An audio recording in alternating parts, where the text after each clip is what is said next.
ನಮಸ್ಕಾರ ವೀಕ್ಷಕರೇ, current affairs ನಲ್ಲಿ ಇವತ್ತಿನ ವಿಶೇಷ ನೇರ ಪ್ರಸಾರ ಕಾರ್ಯಕ್ರಮಕ್ಕೆ ನಿಮ್ಗೆಲ್ಲರಿಗೂ ಸ್ವಾಗತ. ಇವತ್ತು ಉಡುಪಿಯಲ್ಲಿ ಸ್ವಲ್ಪ ರಾಜಕಾರಣದ ಬಿಸಿ ಬಿಸಿ ಸುದ್ದಿ ಮತ್ತು ಚರ್ಚೆ ಎಲ್ಲವೂ ಕೂಡ ಆಗ್ತಾ ಇದೆ. ಆ ವಿಚಾರವನ್ನು ಇಟ್ಕೊಂಡು ಈಗ 1 ಗಂಟೆಯ ನೇರ ಪ್ರಸಾರದ ಕಾರ್ಯಕ್ರಮದಲ್ಲಿ ನಾವು ನಿಮ್ಮ ಮುಂದೆ ಬಂದಿದ್ದೇವೆ. ಇವತ್ತು ಉಡುಪಿಯ ಸರ್ವಿಸ್ ಬಸ್ ಸ್ಟ್ಯಾಂಡ್ನಲ್ಲಿರುವಂಥ ಕ್ಲಾಕ್ ಟವರ್ನ ಮುಂಭಾಗ ಉಡುಪಿ ಬಿಜೆಪಿ ಒಂದು ಪ್ರತಿಭಟನೆ ನಡೆಸಿದೆ. ಪ್ರತಿಭಟನೆ ಏನು ಅಂತಂದರೆ, ನಗರಸಭೆಯಲ್ಲಿ ಎಲ್ಲ ಕೆಲಸ ಕಾರ್ಯಗಳಿಗೂ ಕೂಡ ನೀವೇನು ಕೆಲಸ ಮಾಡ್ಕೊಳ್ಬೇಕಾದ್ರೆ ಅಲ್ಲಿ ಕಮಿಷನ್ ಇಲ್ಲದೆ ಏನು ಕೆಲಸ ಆಗೋದಿಲ್ಲ ಅನ್ನುವಂಥ ಒಂದು ಗಂಭೀರವಾದಂಥ ಆರೋಪವನ್ನು ಉಡುಪಿ ಜಿಲ್ಲಾ ಬಿಜೆಪಿ ಇವತ್ತು ಪ್ರತಿಭಟನೆ ಮೂಲಕ ಮಾಡಿದೆ. ಇವತ್ತಿನಲ್ಲಿ ನಮ್ಮ ಜೊತೆ ಮಾತನಾಡೋದಕ್ಕೆ ಎರಡೂ ಪಕ್ಷದ ಮುಖಂಡರು ನಮ್ಮ ಜೊತೆ ಬಂದಿದ್ದಾರೆ. ಎಕ್ಸ್ಟ್ರೀಮ್ ರೈಟಲ್ಲಿ ವೈಟ್ ಶರ್ಟ್ನಲ್ಲಿ ಕಿರಣ್ ಕುಮಾರ್ ಅವರಿದ್ದಾರೆ. ಅವರು ಉಡುಪಿ ನಗರಸಭೆಯ ಮಾಜಿ ಅಧ್ಯಕ್ಷರಾಗಿ ಕೆಲಸವನ್ನು ಮಾಡಿದವರು. ಕಿರಣ್ ಕುಮಾರ್ ಅವರಿಗೆ ಕಾರ್ಯಕ್ರಮಕ್ಕೆ ಸ್ವಾಗತ. ನಮಸ್ಕಾರ ಸರ್. ಮತ್ತೆ ಇಮಿಡಿಯೇಟ್ಲಿ ಕಾಂಗ್ರೆಸ್ ಪಕ್ಷದ ಪರವಾಗಿ ನಗರಸಭೆಯ ಸದಸ್ಯರು ಆದಂತಹ ಕಾಂಗ್ರೆಸ್ ಪಕ್ಷದ ಹಿರಿಯರು ಆದಂತಹ ಜನಾರ್ದನ್ ಭಂಡಾರ್ಕರ್ ಅವರಿಗೂ ಕೂಡ ಕಾರ್ಯಕ್ರಮಕ್ಕೆ ಸ್ವಾಗತ. ನಮಸ್ಕಾರ. ಎಸ್, ಇಬ್ಬರಿಗೂ ನಮಸ್ಕಾರವನ್ನು ಹೇಳಿ, ಇವತ್ತು ಕ್ಲಾಕ್ ಟವರ್ನ ಮುಂಭಾಗ ಮಾಜಿ ಶಾಸಕ ರಘುಪತಿ ಭಟ್ರು ಮಾತನಾಡಿದ್ದಾರೆ. ಅವರು ಪ್ರತಿಭಟನೆಯನ್ನು ಉದ್ದೇಶಿಸಿ ಮತ್ತು ಏನೇನೆಲ್ಲ ನಡೀತಾ ಇದೆ ಅಂತ ಒಂದು ಬ್ರೀಫ್ ಆಗಿ ಮಾತಾಡಿದ್ದಾರೆ. ಅವ್ರು ಏನು ಮಾತಾಡಿದ್ದಾರೆ, ಏನು ಹೇಳಿದ್ದಾರೆ ಅನ್ನೋದನ್ನು ನೋಡೋಣ ಫಸ್ಟಿಗೆ, ಆಮೇಲೆ ನಾವು ಇಲ್ಲಿ ಚರ್ಚೆಯನ್ನು ಮುಂದುವರಿಸೋಣ. ತೋರಿಸಿ ಪ್ಲೀಸ್. ಒಂದರವರೆಗೆ ಮತ್ತೆ ಪುನಃ ಒಂದು ಅವಧಿ ಇಲ್ಲಿ ಕಾಂಗ್ರೆಸ್ ಬಂದಿತ್ತು. ಆನಂತರ 2001ರಿಂದ 2002 ಅವಧಿಯಲ್ಲಿ, ಅಂದ್ರೆ ನಮ್ಮ ಕಾಲದಲ್ಲಿ, ಅದರ ಹಿಂದೆ 69ಕ್ಕಿಂತ ಹಿಂದೆಯ ಘಟನೆ ನಮ್ಗೆ ಗೊತ್ತಿಲ್ಲ. ಆದ್ರೆ ಅಂತ ಹೇಳಿದ್ರೆ ಅದಕ್ಕೆ ಇನ್ನೊಂದು ಹೆಸರು ಕಾಂಗ್ರೆಸ್ ಅಂತ. ಯಾಕಂದ್ರೆ 2000 ಆಗಂತ ಭ್ರಷ್ಟಾಚಾರಗಳು ಅಂದ್ರೆ ವಿಪರೀತವಂತ ಪೈಪ್ನ ಹಗರಣ ಇರ್ಬೋದು. 40 ರೂಪಾಯಿಗೆ ಸಿಗ್ತಾ ಇದ್ದಂತ ಪೈಪನ್ನ 140 ರೂಪಾಯಿಗೆ ಪರ್ಚೇಸ್ ಮಾಡಿದಂತಹದ್ದಿರ್ಬೋದು. ಇತ್ತು ಬ್ಲೀಚಿಂಗ್ ಪೌಡರ್ ಅಲ್ಲಿ ಇರ್ಬೋದು. ಎಲೆಕ್ಟ್ರಿಕಲ್ ಕಾಮಗಾರಿಯಲ್ಲಿ 325% ಎಬವ್ ಹಾಕಿ ಕಾಮಗಾರಿಗಳನ್ನ ಮಾಡಿದಂತಹದ್ದಿರ್ಬೋದು. ಅಥವಾ ಮತ್ತೆ ಟೆಂಡರ್ ಕಳೆಯುವಂತಹ ಸಂಪ್ರದಾಯವೇ ಇಲ್ಲದಿದ್ದಂತಹದ್ದು, ಕೆಲಸಗಳನ್ನ ಮಾಡಿ ಆಮೇಲೆ ಟೆಂಡರ್ಗಳನ್ನ, ಇದೆಲ್ಲವನ್ನ ಆಗ ನಾವು ನಮ್ಮ ಅವಧಿಯಲ್ಲಿ 2001ರಿಂದ 2007, 2007ರಿಂದ 2012 ಇತ್ತೀಚೆಗೆ ಆದಂತಹ ನಮ್ಮ ಅವಧಿಗಳು ಬಿಜೆಪಿ ಆಡಳಿತದಲ್ಲಿ. ಆ ಸಂದರ್ಭದಲ್ಲಿ ಕಾಂಗ್ರೆಸ್ನವರು ಪ್ರತಿಭಟನೆಗಳು ಮಾಡ್ತಾ ಇದ್ರು. ಅದು ಯಾವುದು ಕೇಳಿದ್ರೆ, ಯಾವುದೋ ಒಂದು ಸಣ್ಣ ವಿಚಾರಗಳನ್ನ, ಯಾವುದೋ ಒಂದು ಸರ್ಕಾರ ವಿಧಿಸಿದಂತ ಕಾನೂನುಗಳು, ಸ್ವಯಂ ಘೋಷಿತ ಆಸ್ತಿ ತೆರಿಗೆಯನ್ನ ಜಾರಿಗೆ ಮಾಡಿದಂತಹ ಸಂದರ್ಭದಲ್ಲಿಯೂ, ಅದರಲ್ಲಿಯೂ ನಾವು ಕನಿಷ್ಠ ಎಷ್ಟು 0.03% ಅಂತಿದೆ, ಅದನ್ನು ಹಾಕಿತ್ತು. 0.03 to 0.05ಗೆ ಅವಕಾಶ ಇದ್ದಾಗ ನಾವು ಉಡುಪಿ ನಗರಸಭೆ ಅದನ್ನ ಅತ್ಯಂತ ಕನಿಷ್ಠವನ್ನ ಹಾಕಿತ್ತು. ಆ ಸಂದರ್ಭದಲ್ಲಿ ಬಹಳ ದೊಡ್ಡ ಪ್ರತಿಭಟನೆಯನ್ನ ಮಾಡಿದ್ರು. ಭ್ರಷ್ಟಾಚಾರ, ಅವ್ಯವಹಾರ ಮತ್ತೆ ಪರ್ಸೆಂಟೇಜ್, ಈ 3 ವಿಷಯವನ್ನ ಇಟ್ಕೊಂಡು ಇವತ್ತು ಬಿಜೆಪಿ ಅವರು ಪ್ರತಿಭಟನೆ ಮಾಡಿರುವಂಥದ್ದು. ಕಿರಣ್ ಕುಮಾರ್ ಅವರು ಕೂಡ ಅದರಲ್ಲಿ ಇದ್ರು. ಸರ್, ಏನು ಯಾವ ಮುಖ್ಯ ವಿಷಯದ ಬಗ್ಗೆ ನೀವು ಇವತ್ತು ಮಾತಾಡಿದ್ದು ಅಲ್ಲಿ? ಅಲ್ಲ, ಇವತ್ತು ಪ್ರತಿಭಟನೆ ಮಾಡಿರುವಂಥದ್ದು ಒಂದು ಬಹಳ ಗಂಭೀರವಾದ ವಿಷಯ.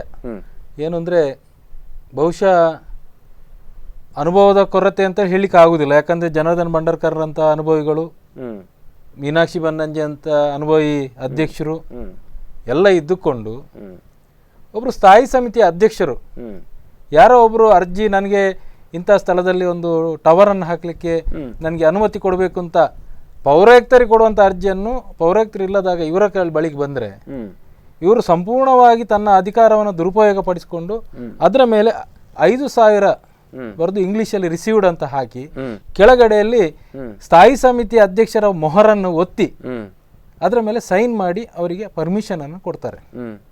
ಅದು ಪೌರಾಯುಕ್ತರು ಕೊಡಬೇಕಾಗಿತ್ತು. ಪೌರಾಯುಕ್ತರು ಕೂಡ ಅದರ ಮೇಲೆ ಹಣದ ಬರೆಯುವ ಹಾಗೆ ಇಲ್ಲ, ಯಾವುದಕ್ಕೂ ಚಲನ್ ಆಗಬೇಕಾಗ್ತದೆ.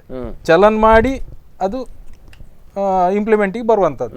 ಇದು ನೇರವಾಗಿ ಸ್ಥಾಯಿ ಸಮಿತಿ ಅಧ್ಯಕ್ಷರು ಎಲ್ಲಿವರೆಗೆ ಅಂದ್ರೆ ಸ್ಥಾಯಿ ಸಮಿತಿಯ ಗಮನಕ್ಕೂ ತರದೆ, ಒಂದು ಸ್ಥಾಯಿ 64ರ ತಿದ್ದುಪಡಿಯಲ್ಲಿ ಸ್ಥಾಯಿ ಸಮಿತಿಯ ಸಭೆ ಅಂತ ಹೇಳಿದ್ರೆ ಅದರಲ್ಲಿ 3/2 ಭಾಗದಷ್ಟು ಕೋರಂ ಇರಬೇಕಲ್ಲಿ, ಆದ್ರೆ ಮಾತ್ರ ಸ್ಥಾಯಿ ಸಮಿತಿ ಸಭೆ ನಡೆಸ್ಲಿಕ್ಕೆ ಆಗುವಂಥದ್ದು. ಆದರೆ ಇಲ್ಲಿ ಏಕಾಏಕಿ ತನ್ನದೇ ಒಂದು ಅಧಿಕಾರ ಅಂದ್ರೆ ಸ್ಥಾಯಿ ಸಮಿತಿ ಒಂದು ಕೌನ್ಸಿಲ್ನ ಒಂದು ಭಾಗ, ಅವರಿಗೆ ಏನು ಅಧಿಕಾರ ಅಂತ ಹೇಳಿದ್ರೆ, ಒಂದು ಕಾಮಗಾರಿ ಲೋಪ ಆದ್ರೆ ಅಂತ ಅಥವಾ ಯಾವುದಾದ್ರೂ ಒಂದು ಕಾಮಗಾರಿ ಮಾಡಿದಾಗ ಅದರಲ್ಲಿ ಕಳಪೆ ಕಂಡು ಬಂದರೆ ಅದನ್ನ ಕೌನ್ಸಿಲ್ಗೆ ಅವರು ವರದಿ ಕೊಡುವಂತ ಒಂದು ಬಾಡಿ. ಓಕೆ, ಆ ಎಲ್ಲವನ್ನು ಬದಿಗೊತ್ತಿ ಒಬ್ಬ ನಗರಸಭಾ ಸದಸ್ಯ ಅದರ ಮೇಲೆ ಮೊಹರನ್ನು ಒತ್ತಿ 5,000 ರೂಪಾಯಿಯನ್ನು ಪಡ್ಕೊಳ್ತಾನೆ ಅಂತ ಹೇಳಿ, ಆದ್ರೆ ಇದು ಎಲ್ಲಿ ಭ್ರಷ್ಟಾಚಾರ ಅಲ್ಲದೆ ಇದಕ್ಕೆ ಬೇರೆ ಏನು ಶಬ್ದವನ್ನು ನಾವು ಉಪಯೋಗಿಸಲಿಕ್ಕೆ ಸಾಧ್ಯ ಇಲ್ಲ. ಹಾಗಾದ್ರೆ 5,000 ರೂಪಾಯಿ ಅದು ಅವ್ರಿಗೆ ತಗೊಂಡದ್ದು ಅಂತ ಆಯ್ತು. ಅಲ್ಲ, ಅದು ನೇರವಾಗಿ ನಾವು ಯಾರು ಅದು ಕಾಮನ್ ಮನುಷ್ಯ ಒಂದು ಕಾಮನ್ ಸೆನ್ಸ್ ಅದು ಏನಂತ ಹೇಳಿದ್ರೆ 5,000 ಅದರಲ್ಲಿ ಬರೆದ ಮೇಲೆ ಅದೇ ನಗರಸಭೆ ಅಕೌಂಟಿಗೆ ಹೋಗುದಿಲ್ಲ, ಅಧ್ಯಕ್ಷರು ಇಟ್ಕೊಳ್ಳುವ ಹಾಗೆ ಅಲ್ಲ, ಪ್ರಶಾಂತ್ ಭಟ್ರು ಕೂಡ ಇಟ್ಕೊಳ್ಳುವ ಹಾಗೆ ಅಲ್ಲ, ನೇರವಾಗಿ ಅದು ಅವರ ಕಿಸೆಗೆ ಹೋಗಿದೆ ಅಂತೇಳಿ ಅದು ಕಾಮನ್ ಸೆನ್ಸ್ ಅದು. ಇದೇ ನಮ್ಮ ಇವತ್ತಿನ ಪ್ರತಿಭಟನೆ ಏನು ಅಂತ ಹೇಳಿದ್ರೆ, ಇವತ್ತು ಈ ಪ್ರಕರಣ ನಮಗೆ ಹೊರಗೆ ಬಂದಿದೆ. ಈ ಪ್ರಕರಣ ಹೊರಗೆ ಬಂದಿದೆ ಅಂದ ಮಾತ್ರಕ್ಕೆ ಇದನ್ನು ಇಲ್ಲಿಗೆ ನಿಲ್ಲಿಸಲಿಕ್ಕೆ ಆಗುದಿಲ್ಲ. ಈ ಪ್ರಕರಣದಲ್ಲಿ ಇವರು ನೇರವಾಗಿ ಭಾಗಿಯಾಗಿರುವಂಥದ್ದು ಮಾತ್ರ ಅಲ್ಲದೆ, ಕಳೆದ ಕೌನ್ಸಿಲ್ ಮೀಟಿಂಗ್ನಲ್ಲಿ ಇದೇ ಸ್ಥಾಯಿ ಸಮಿತಿ ಅಧ್ಯಕ್ಷರು ತನ್ನಿಂದ ತಪ್ಪಾಗಿದೆ ಕ್ಷಮಿಸಿ ಅಂತೇಳಿ ಹೇಳಿರುವಂಥದ್ದು ಕೂಡ ಪತ್ರಿಕೆಯಲ್ಲಿ ಬಂದಿದೆ. ಕರೆಕ್ಟ್. ಇದೆಲ್ಲವೂ ಕೂಡ ಈ ಭ್ರಷ್ಟಾಚಾರದಲ್ಲಿ ಅವರು ಭಾಗಿಯಾಗಿದ್ದಾರೆ ಅನ್ನುವಂಥದ್ದು ಸ್ಪಷ್ಟ ಆಗ್ತದೆ. ಹಾಗಾಗಿ ನಮ್ಮ ಆಗ್ರಹ ಇದ್ದದ್ದು ಇವತ್ತಿಷ್ಟೇ, ಸ್ಥಾಯಿ ಸಮಿತಿಯನ್ನ ಬರ್ಖಾಸ್ತು ಮಾಡಬೇಕು, ಸ್ಥಾಯಿ ಸಮಿತಿ ಅಧ್ಯಕ್ಷರು ಅವರ ಸದಸ್ಯತ್ವದಿಂದ ಅವರನ್ನು ಅಮಾನತುಗೊಳಿಸಬೇಕು, ಜಿಲ್ಲಾಧಿಕಾರಿಗಳ ಮೂಲಕ ಈ ಬಗ್ಗೆ ತನಿಖೆ ಆಗಬೇಕು ಅನ್ನುವಂಥದ್ದು ನಮ್ಮ ಆಗ್ರಹ ಇತ್ತು. Okay, right. ಈಗ ಜನಾರ್ದನ್ ಬಣರ್ಕರ್ ಅವರು ಏನಂತೀರಿ? ಪ್ರಮೋದ್ ಮಧ್ವರಾಜ್ ಅವರು ಯಾವತ್ತೂ ಹೇಳುವಂಥದ್ದು ಭ್ರಷ್ಟಾಚಾರ ರಹಿತವಾದಂಥ ಆಡಳಿತವನ್ನ ಕೊಡ್ತೇವೆ, ಯಾರು ಲಂಚವನ್ನ ಸ್ವೀಕಾರ ಮಾಡುವ ಪ್ರಶ್ನೆನೇ ಇಲ್ಲ ಅನ್ನುವಂಥ ಮಾತನ್ನು ಹೇಳ್ತಾರೆ. ನೇರವಾಗಿ ಆರೋಪ ಮಾಡ್ತಾ ಇದ್ದಾರೆ ಬಿಜೆಪಿ ಅವರು ನಿಮ್ಮ ಮೇಲೆ. ಸ್ಥಾಯಿ ಸಮಿತಿ ಅಧ್ಯಕ್ಷರಾದ ಪ್ರಶಾಂತ್ ಭಟ್ರು ಅವರು ಹಾಗೂ ತಾರನಾಥ್ ಶೆಟ್ಟಿ ಅವರು ಏರ್ಟೆಲ್ ಕಂಪನಿ ಏನು ಟವರ್ನ ಡಿಸ್ಟ್ರಿಬ್ಯೂಟರ್ ಆಗಿದ್ದಾರೆ, ಇಬ್ಬರು ಕೂಡ. ಆ ದಿವಸ ಶನಿವಾರ 5 ಗಂಟೆಯ ನಂತರ ಇವರ ಕಚೇರಿಗೆ ಬರ್ತಾರೆ. ಕಚೇರಿಗೆ ಬಂದಾಗ ಇವರು ಹೇಳ್ತಾರೆ, ಏನು ಹೇಳಿದ್ರೆ, ಇನ್ನು ಸೋಮವಾರ ರಜೆ ಇದೆ, ಮಂಗಳವಾರ ನೋಡುವಂತ. ಇಲ್ಲ, ಕಂಪನಿಗೆ ಅರ್ಜೆಂಟ್ ಆಗಿ ಬೇಕಾಗಿದೆ, ಏರ್ಟೆಲ್ ಕಂಪನಿಗೆ ಬೇಗನೆ ಕಳಿಸ್ಬೇಕು, ನಮಗೆ ಸೋಮವಾರ ಅದನ್ನು ನಿಲ್ಲಿಸಬೇಕಾಗಿದೆ, ನಮಗೆ ಏನು ಪರವಾನಗಿ ಬೇಕು, ಆದ್ರಿಂದ ಬೇಗ ನಮಗೆ ಬಂಡರ್ಕರ್. ಒಂದ್ ನಿಮಿಷ, ರಘುಪತಿ ಭಟ್ರು ಮೋಸ್ಟ್ಲಿ ಈಗ ಮಾತಾಡ್ತಾರೆ ನಮ್ಮ ಜೊತೆ. ನಮಸ್ಕಾರ ಸರ್.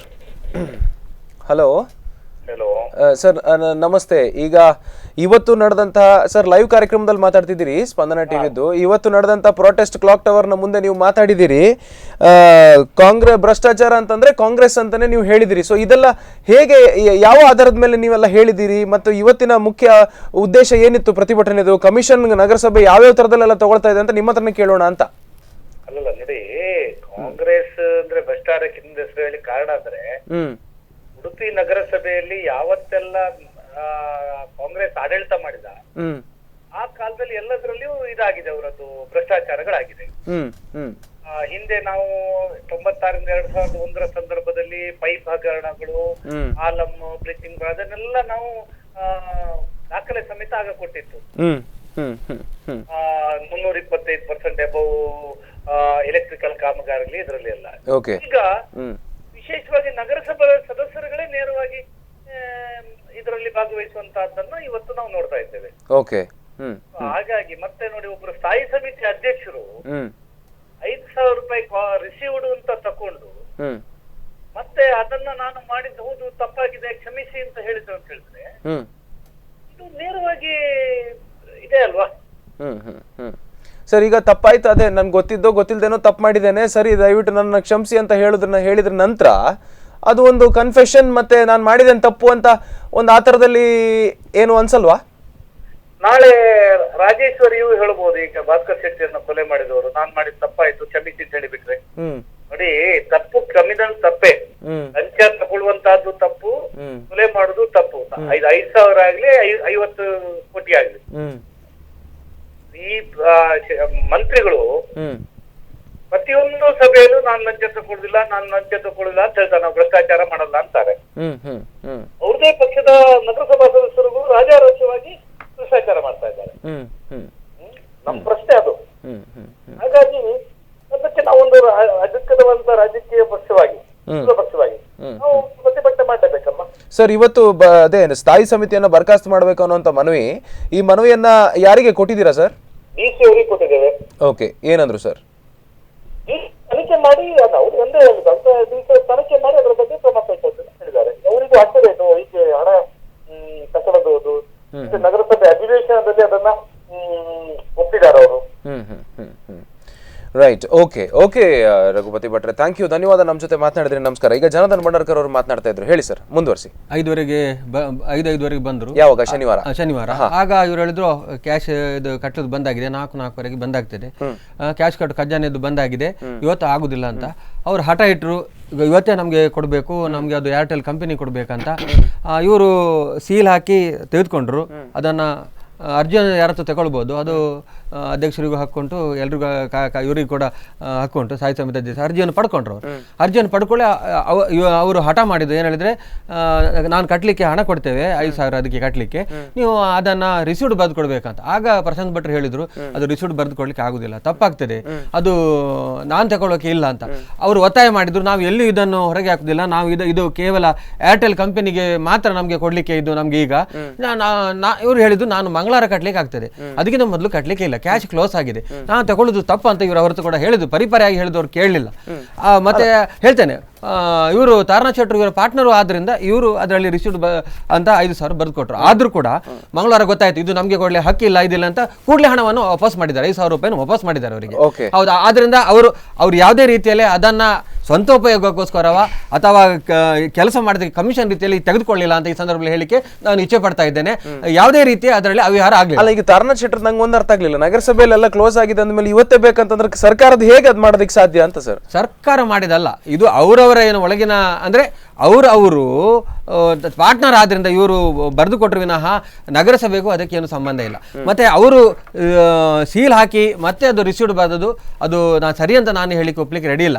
ಆದ್ರೂ ಕೂಡ ಅವರು ಒತ್ತಾಯಪೂರ್ವಕವಾಗಿ ಅವರು ಬರೆದದ್ದು ಇವರಿಗೆ ಗೊತ್ತು, ಅದು ಬರಲಿಕ್ಕೆ ಇಲ್ಲ ಅಂತ ಗೊತ್ತು, ಹೇಳಿದಾರೆ ಅವರು. ನಾನು ಈ ಬಗ್ಗೆ ಅವ್ರ ಹತ್ರ ಮಾತನಾಡಿದ್ದೇನೆ, ಪ್ರಶಾಂತ್ ಭಟ್ರ ಹತ್ರ, ಬೇಕಾದ್ರೆ ನೀವು ಫೋನಲ್ಲಿ ಅವರಿಗೆ ಕೇಳ್ಬೋದು. ಅವ್ರು ಹೇಳಿದ್ದಾರೆ ನನಗೆ ಗೊತ್ತು ಅದು ತಪ್ಪಂತ, ನಾನು ತಿಳ್ಕೊಳ್ಳಿಲ್ಲ, ಆದ್ರಿಂದ ನಾನು ಅದು ಬರೆದದ್ದು ತಪ್ಪಂತ ಅವ್ರು ಒಪ್ಪಿಕೊಂಡದ್ದು ಹೌದು ಸಭೆಯಲ್ಲಿ. ಮತ್ತೆ ಯಾವುದೇ ರೀತಿಯ ಲಂಚ ಅಥವಾ ಕಮಿಷನ್ ದಂಧೆಯಲ್ಲಿ ಅವರು ತೆಗೆದುಕೊಳ್ಳಿಲ್ಲ ಅಂತ ನಾನು ಹೇಳಿಕ್ಕೆ ಇಚ್ಛೆ ಪಡ್ತಾ ಇದ್ದೇನೆ. ಸರ್, ಲಂಚ ಅಲ್ಲ, ಕಮಿಷನ್ ಒಂದು ಫ್ರೆಂಡ್ಲಿ ಲೆವೆಲ್ ಆಗಿದೆ. ಆಗಲ್ಲ 5,000 ತಗೊಂಡು ಅದಕ್ಕೆಲ್ಲ ಕಟ್ಲಿಕ್ಕೆ ತಗೊಂಡದ್ದು. ನಗರಸಭೆಯಲ್ಲಿ 5,000 ಫೀಸ್ ಅನ್ನು ಕಟ್ಲಿಕ್ಕೆ ತೆಗೆದುಕೊಂಡದ್ದು ವಿನಃ ಯಾವುದೇ ರೀತಿಯ ಇದಕ್ಕಲ್ಲ.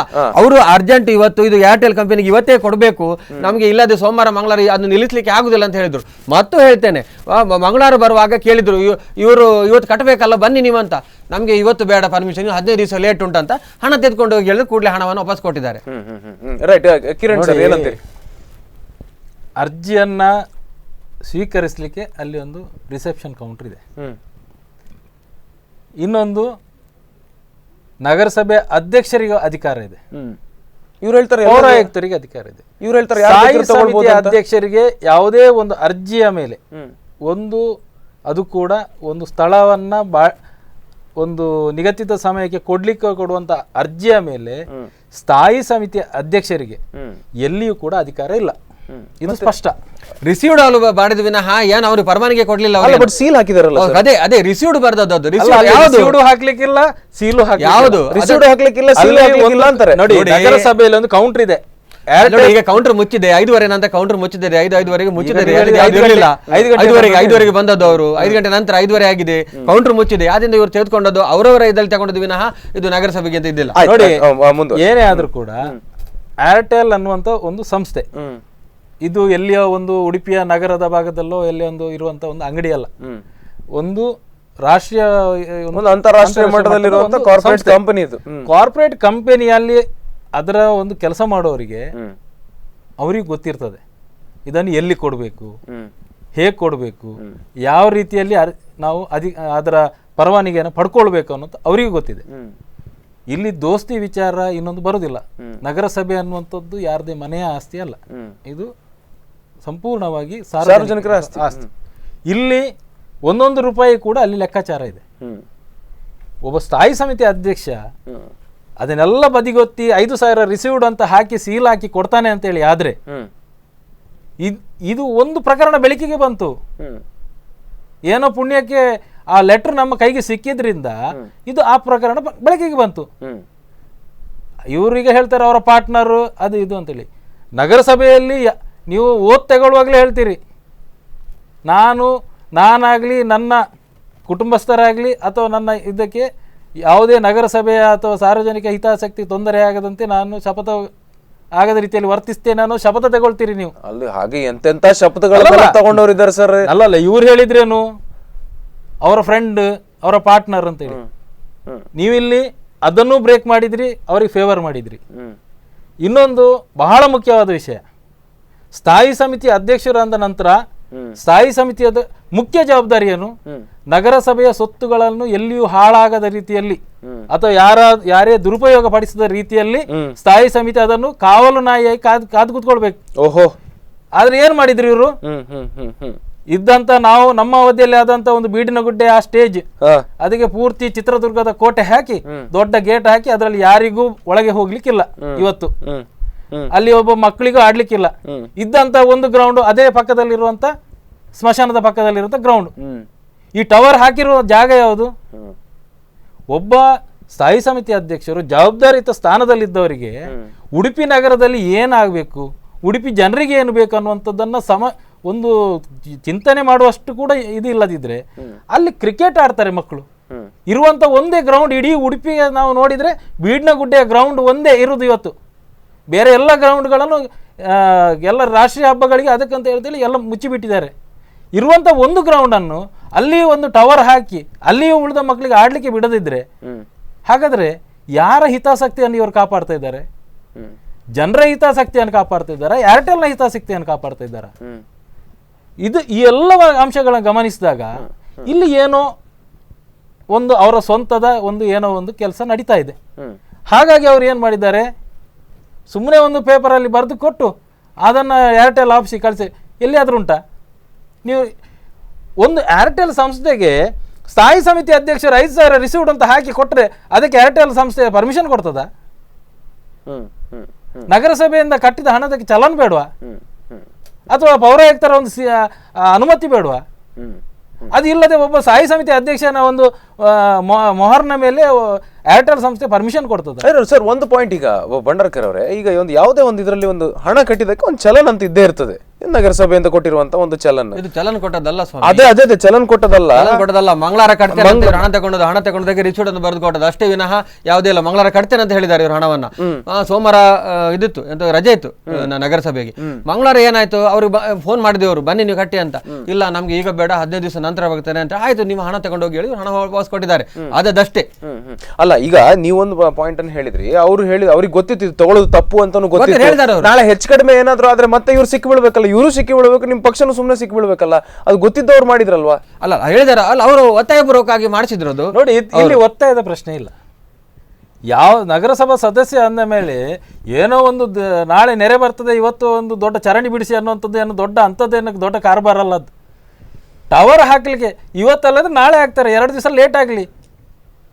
ಅದರಿಂದ ಏನು ಉಡುಪಿಯಲ್ಲಿ ಅಲ್ಲೋಲಗಲ್ಲ ಆಗುವಂಥದ್ದು ಏನಿಲ್ಲ. ಟವರ್ ಇವತ್ತು ಹಾಕಿ ಏನಾದ್ರು ಇನ್ನೊಂದು 15 ದಿವಸ ಲೇಟ್ ಆಗಿ, ಈಗ ನೋಡಿ ಅವರು 15 ದಿವಸ ಲೇಟ್ ಅಂತೆ. ಇವರೇ ಹೇಳಿದ್ರು, ನಮ್ಗೆ ಗೊತ್ತಿರಲಿಲ್ಲ, ಇವರೇ ಹೇಳಿದ್ರು 15 ದಿವಸ ಲೇಟ್ ಆಗಿಬೇಕು ಅಂತೇಳಿ. ಹಾಗಾದ್ರೆ ಅಷ್ಟು ತುರಾತುರಿ ಯಾಕೆ? ಅಷ್ಟು ತುರಾತುರಿ ಅಗತ್ಯ ಇರಲಿಲ್ಲಲ್ಲ. ಸೋಮವಾರ ಹೋಗುದಪ್ಪ, ಸ್ಥಾಯಿ ಸಮಿತಿ ಅಧ್ಯಕ್ಷರನ್ನು ಭೇಟಿ ಆಗುವಂತ ಅಗತ್ಯ ಏನಿತ್ತು ಅವರಿಗೆ? ಕೌಂಟರ್ ಅಲ್ಲಿ ಹೋಗುದಪ್ಪ, ನನ್ನ ಅರ್ಜಿಯನ್ನು ಕೊಡುದು. ಕೊಟ್ಟ ಅರ್ಜಿ ಯಾವುದು? ರಜೆ ಇತ್ತು. ಕೊಟ್ಟಂತ ಅರ್ಜಿ ಏರ್ಟೆಲ್ ಸಂಸ್ಥೆಯ ಲೆಟರ್ ನಲ್ಲೂ ಕೊಟ್ಟದಲ್ಲ, ಮತ್ತೆ ಒಂದು ಬ್ಲಾಂಕ್ ಶೀಟ್ ಅಲ್ಲಿ ಬರೆದು ಕೊಟ್ಟಿರುವಂತದ್ದು. ಡಿಸ್ಟ್ರಿಬ್ಯೂಟರ್ ಕೊಟ್ಟದ್ದು ನೋಡಿ, ಒಬ್ಬ ಡಿಸ್ಟ್ರಿಬ್ಯೂಟರ್ಗೆ ಅವನ ಲೆಟರ್ ಇರ್ತದೆ. ಒಂದು ಅಂತಾರಾಷ್ಟ್ರೀಯ ಸಂಸ್ಥೆಯ ಒಬ್ಬ ಡಿಸ್ಟ್ರಿಬ್ಯೂಟರ್ ಅಂದ್ರೆ ಒಂದು ಬ್ಲಾಂಕ್ ಪೇಪರ್ ಅಲ್ಲಿ ಅರ್ಜಿ ಕೊಡ್ತಾನ. ನಾವು ಕೂಡ ಅಧ್ಯಕ್ಷರಾಗಿದ್ದವರು, ನಮಗೂ ನೋಡಿದ್ದೇವೆ.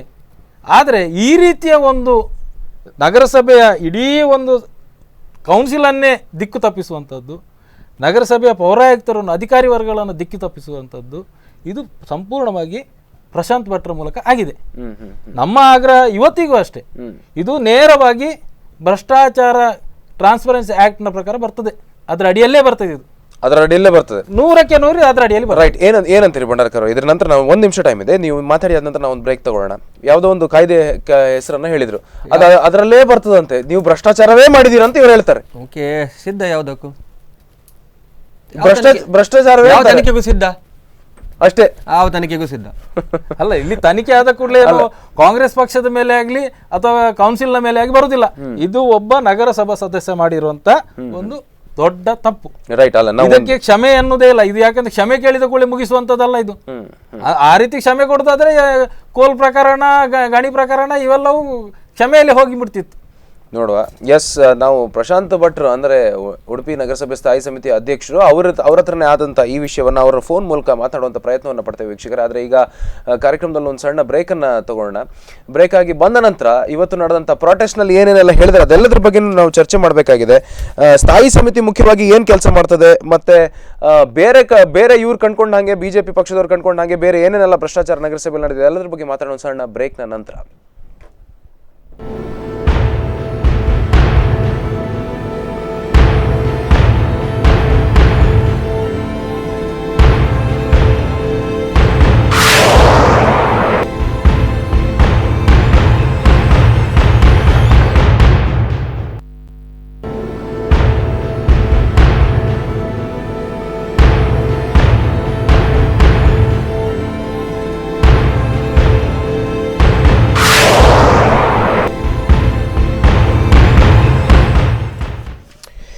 ಕರೆಂಟ್ ಅಫೇರ್ಸ್ನಲ್ಲಿ ಮತ್ತೊಮ್ಮೆ ಕಾರ್ಯಕ್ರಮಕ್ಕೆ ಸ್ವಾಗತ ವೀಕ್ಷಕರೇ. ಒಂದು ವಿಷಯ ಆಗಿದೆ ಸ್ಥಾಯಿ ಸಮಿತಿಯ ಅಧ್ಯಕ್ಷರ ಕಡೆಯಿಂದ. ಆ ವಿಷಯವನ್ನು ಹಿಡ್ಕೊಂಡು ಬಿಜೆಪಿಯವರು ಅದನ್ನು ಭ್ರಷ್ಟಾಚಾರ ಅಂತ ಹೇಳಿದರೆ ಕಾಂಗ್ರೆಸ್ನವರು ಅದನ್ನು ಅಲ್ಲ ಅಂತ ಹೇಳ್ತಾರೆ. ಆದರೆ ಲಾಸ್ಟಿಗೆ ಮತ್ತೆ ಅದನ್ನು ನಾವು ತನಿಖೆಗೆ ಸಿದ್ಧರಿದ್ದೇವೆ, ಅದೇನಾಗುತ್ತೆ ಮತ್ತೆ ನೋಡೋಣ ಅಂತ ಹೇಳ್ತಾ ಇದ್ರಿ. ಮತ್ತೆ ಇಬ್ಬರಿಗೂ ಕೂಡ ಕಾರ್ಯಕ್ರಮಕ್ಕೆ ಸ್ವಾಗತ. ಬಿಜೆಪಿ ಪಕ್ಷದ ಪರವಾಗಿ ಕಿರಣ್ ಕುಮಾರ್ ಅವರಿದ್ದಾರೆ. ಅವರು ಈ ಹಿಂದೆ ಉಡುಪಿ ನಗರಸಭೆ ಅಧ್ಯಕ್ಷರಾಗಿ ಕೆಲಸವನ್ನು ಮಾಡಿದಂಥವ್ರು, ಮತ್ತು ಕಾಂಗ್ರೆಸ್ ಪಕ್ಷದ ಪರವಾಗಿ ಹಿರಿಯರಾದಂಥ ನಗರಸಭೆ ಸದಸ್ಯರು ಆದಂಥ ಜನಾರ್ದನ್ ಭಂಡಾರ್ಕರ್ ಅವರಿದ್ದಾರೆ. ನಾವು ಪ್ರಶಾಂತ್ ಭಟ್ರನ್ನ ದೂರವಾಣಿ ಮುಖಾಂತರ ಸಂಪರ್ಕ ಮಾಡಿ ಎಕ್ಸಾಕ್ಟ್ಲಿ ಆದದ್ದು ವಿಷಯ ಏನು ಮತ್ತೆ ಹೀಗೆಲ್ಲ ವಿಷಯ ಇದೆ ಅವ್ರೇನು ಹೇಳ್ತಾರೆ ಅಂತ ನಾವು ಕೇಳುವಂಥ ಪ್ರಯತ್ನವನ್ನು ಮಾಡ್ತೇವೆ. ಬಟ್ ಅದಕ್ಕಿಂತ ಮುಂಚೆ ನಾನು ಜನಾರ್ದನ್ ಭಂಡಾರ್ಕರ್ ಅವ್ರಿಗೆ ಕೇಳಬೇಕು. ಇವತ್ತು ರಘುಪತಿ ಭಟ್ರು ಅವ್ರು ಮಾತನಾಡ್ತಾ ಇರಬೇಕಾದ್ರೆ ನಮ್ಮ ಅಧಿಕಾರಾವಧಿ ಇದ್ದಂಥ ಸಂದರ್ಭದಲ್ಲಿ ನಗರಸಭೆ ಟೈಮಲ್ಲಿ ಕಾಂಗ್ರೆಸ್ನವ್ರು ಮಾಡ್ತಿದ್ದೆಲ್ಲ ಚಿಲ್ಲರೆ ಬಲ್ಲರೆ ಎಲ್ಲ ಯಾವುದೋ ಒಂದು ಸಣ್ಣ ಸಣ್ಣ ವಿಷಯಗಳಿಗೆಲ್ಲ ಪ್ರತಿಭಟನೆ ಮಾಡ್ತಾ ಇದ್ರು.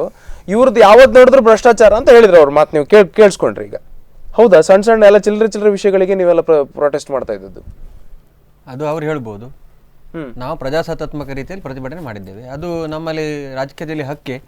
ವಿರೋಧ ಪಕ್ಷದವರಿಗೆ ಏನು ಆಗ್ತಾ ಇದೆ ಅದ್ರ ಬಗ್ಗೆ ಈಗ ಅವ್ರು ಮಾಡ್ತಾ ಇಲ್ವಾ? ಕಳೆದ 3 ವರ್ಷಗಳಿಂದ ಮಾಡ್ಲಿಲ್ವಾ ಯಾವುದೇ ಪ್ರತಿಭಟನೆಯನ್ನು? ಪ್ರತಿಭಟನೆ ಮಾಡೋದು ನಮ್ದು ಹಕ್ಕು, ಅದು ಪ್ರಜಾಪ್ರಭುತ್ವದಲ್ಲಿ. ಅದು ಯಾರಿಗೆ ನಿಲ್ಸಿಕ ಒಂಚೂರು ನೆನ್ಪು ಮಾಡ್ಕೊಳ್ಳಿ ಯಾವ್ಯಾವ್ದ್ರ ಬಗ್ಗೆ ಅವ್ರು ಏನ್ ಹೇಳ್ತಾರೆ ಅಂತಂದ್ರೆ ಸಣ್ಣ ವಿಷಯಗಳಿಗೆಲ್ಲ ನೀವು ಮಾಡಿದ್ರೆ ಯಾವ್ದು ದೊಡ್ಡ ವಿಷಯ ನಿಮ್ಗೆ ಅವ್ರು ಬಿಜೆಪಿ ಅವ್ರು ಇದ್ದಾಗ ನಿಮ್ಗೆ ಮಾಡ್ಲಿಕ್ಕೆ ಸಿಕ್ಲೇ ಇಲ್ಲ ಅಂತ ಹೇಳಿದ್ರು ಅವರು. ಒಂದ್ ನಿಮಿಷ, ಪ್ರಶಾಂತ್ ಅವ್ರು ಮಾತಾಡ್ತಾರೆ ಈಗ. ಪ್ರಶಾಂತ್ ಅವರೇ ನಮಸ್ಕಾರ. ಹಲೋ ಪ್ರಶಾಂತ್ ಅವರೇ ನಮಸ್ಕಾರ. ನೀವು ಒಂದು 5,000 ರೂಪಾಯಿ ತಗೊಂಡು ರಿಸೀವ್ಡ್ ಅಂತ ಹಾಕಿ ಸೀಲ್ ಹಾಕಿ ಕೊಟ್ಟಿದ್ದು ದೊಡ್ಡ ಇಶ್ಯೂ ಆಗಿದೆ ಉಡುಪಿಯಲ್ಲಿ. ಏನಂತೀರಿ ಇದ್ರ ಬಗ್ಗೆ? ಏನಂತೀರಿ? ನೋಡಿ ಅವಿನಾಶ್ ಅವರೇ, ನಾನೊಂದು ವಿಷಯ ಹೇಳ್ತೇನೆ. ನಾನು ಏರ್ಟೆಲ್ ಡಿಸ್ಟ್ರಿಬ್ಯೂಟರ್ ಆಗಿ, ನಾನು ಏರ್ಟೆಲ್ ಕಂಪನಿಯ ಒಂದು ಪ್ರತಿನಿಧಿಯಾಗಿ, ಆರ್ನಾಥ್ ಶೆಟ್ರು ನನ್ನ partner, one of the partner. ಆಯ್ತಾ? ಆರ್ನಾಥ್ ಶೆಟ್ರು ಏನಂತ ಹೇಳಿದ್ರೆ, ಅವ್ರ ಏರಿಯಾದಲ್ಲಿ ಸ್ವಲ್ಪ ನೆಟ್ವರ್ಕ್ ಕವರೇಜ್ ಸ್ವಲ್ಪ ಪ್ರಾಬ್ಲಮ್ ಇತ್ತು. ಅದಕ್ಕೆ ಇವರು ಕಂಪನಿಯಿಂದ ಅರ್ಜೆಂಟ್ ಆಗಿ ಕೌ ಅಂತ ಹೇಳ್ತಾರೆ, ಏರ್ಟೆಲ್ ಕೌ ಅಂತ ಹೇಳ್ತಾರೆ ನೆಟ್ವರ್ಕ್ ಇದ್ದು. ಆ ಕವನ್ನ ಹಾಕ್ಲಿಕ್ಕೆ ಅರ್ಜೆಂಟ್ ಆಗಿ ಒಂದು ಪ್ರಶಾಂತ್ ಅವರು ಒಂದು ಅರ್ಜೆಂಟ್ ಆಗಿ ಪರ್ಮಿಷನ್ ಬೇಕು ಹೇಳಿದ್ರು. ಅದು ಸಾಯಂಕಾಲ ಬಂದಿದ್ರು ಅವರು, ನಮ್ಮ ಕ್ಯಾಶ್ ಕ್ಲೋಸ್ ಆಗೋ ಹೊತ್ತಿಗೆ. ಅದಕ್ಕೆ ನಾನು ಹೇಳಿದ್ವಿ, ಸರ್ ಒಂದು ಕೆಲಸ ಮಾಡಿ, ಈಗ ನನ್ಗೆ ಕೊಡ್ಲಿಕ್ಕೆ ಆಗಲ್ಲ, ಯಾರಾದ್ರೂ ಬಂದು ಕವನ್ ನಿಲ್ಸ್ಬೋದು, ನಾನು ಕಮಿಷನರ್ ಹತ್ರ ಬೇರೆ ಹತ್ರ ಹೇಳಿ ಅದನ್ನ ನಿಲ್ಸ್ತೇನೆ 2 ದಿವಸ, ಮಂಗಳವಾರ ದಿವಸ ಅದಕ್ಕೆ ಪರ್ಮಿಷನ್ ಮಾಡು ಅಂತ ಹೇಳಿದೆ. ಆ ಪರ್ಮಿಷನ್ ಅರ್ಜೆಂಟ್ ಆಗಿ ಮಾಡ್ಬೇಕು ಪ್ರಶಾಂತ್ ಅವರು. ಏನಾದ್ರು ಅದು ಪರವಾಗಿಲ್ಲ, ನೀವು ರೆಕಮೆಂಡೇಶನ್ ಕೊಡಿ. ರೆಕಮೆಂಡೇಶನ್ ಅಂತ ಹೇಳಿ ನಾನು ಸೀಲ್ ಹಾಕಿದ್ದು ಹೌದು. ಆಯ್ತಾ? ಅದರ ನಂತರ ಅವರು ಫೈತು ಅರ್ಜೆಂಟ್ ನಂಗೆ ಮಂಗಳವಾರ ಬರ್ಲಿಕ್ಕೆ ಆಗುದಿಲ್ಲ ಪ್ರಶಾಂತ್ ಅಣ್ಣ, ಈ ಒಂದು ಕೆಲಸ ಮಾಡಿ ಅರ್ಜೆಂಟ್ ಆಗಿ ನನಗೊಂದು ಪರ್ಮಿಷನ್ ಮಾಡಿಕೊಡಿ. ಇಲ್ಲ ನಾನು ಸಾಕು, ನೀವು ಮಂಗಳವಾರೇ ಬನ್ನಿ ಅಂತ ಹೇಳಿ. ಆಗುದಿಲ್ಲ, ನಂಗೆ ಅರ್ಜೆಂಟ್ ಆಗಿ ಪರ್ಮಿಷನ್ ಮಾಡಿ, ಅದಕ್ಕೆ ನಾನು ರೆಕಮೆಂಡೇಶನ್ ಹಾಕ್ತೀನಿ, ಯಾರು ಬಂದು ಹೇಳಿ ಅಂತ ಹೇಳಿದೆ. ನೀವು ರೆಕಮೆಂಡೆಡ್ ಮಾಡಿ ನನ್ನ ಹತ್ರ ಇದ್ರು 5,000 ನಾನು ಕೊಡ್ತೇನೆ, ನೀವೇ ಪರ್ಮಿಷನ್ ಮಾಡಿಕೊಡಿ. ಪ್ರಶಾಂತ್ ಅವರೇ ರೆಕಮೆಂಡೆಡ್ ಅಂತ ಸೀಲ್ ಹಾಕಿದ್ದ ಇಲ್ಲ ರಿಸೀವ್ಡ್ ಅಂತ ಸೀಲ್ ಹಾಕಿದ್ದ? ಅಲ್ಲ, ಸ್ಟಾರ್ಟಿಂಗ್ ರೆಕಮೆಂಡ್ ಅಂತ ಹೇಳಿ ಸೀಲ್ ಹಾಕಿದ ಅವಿನಾಶ್ ಅವರೇ.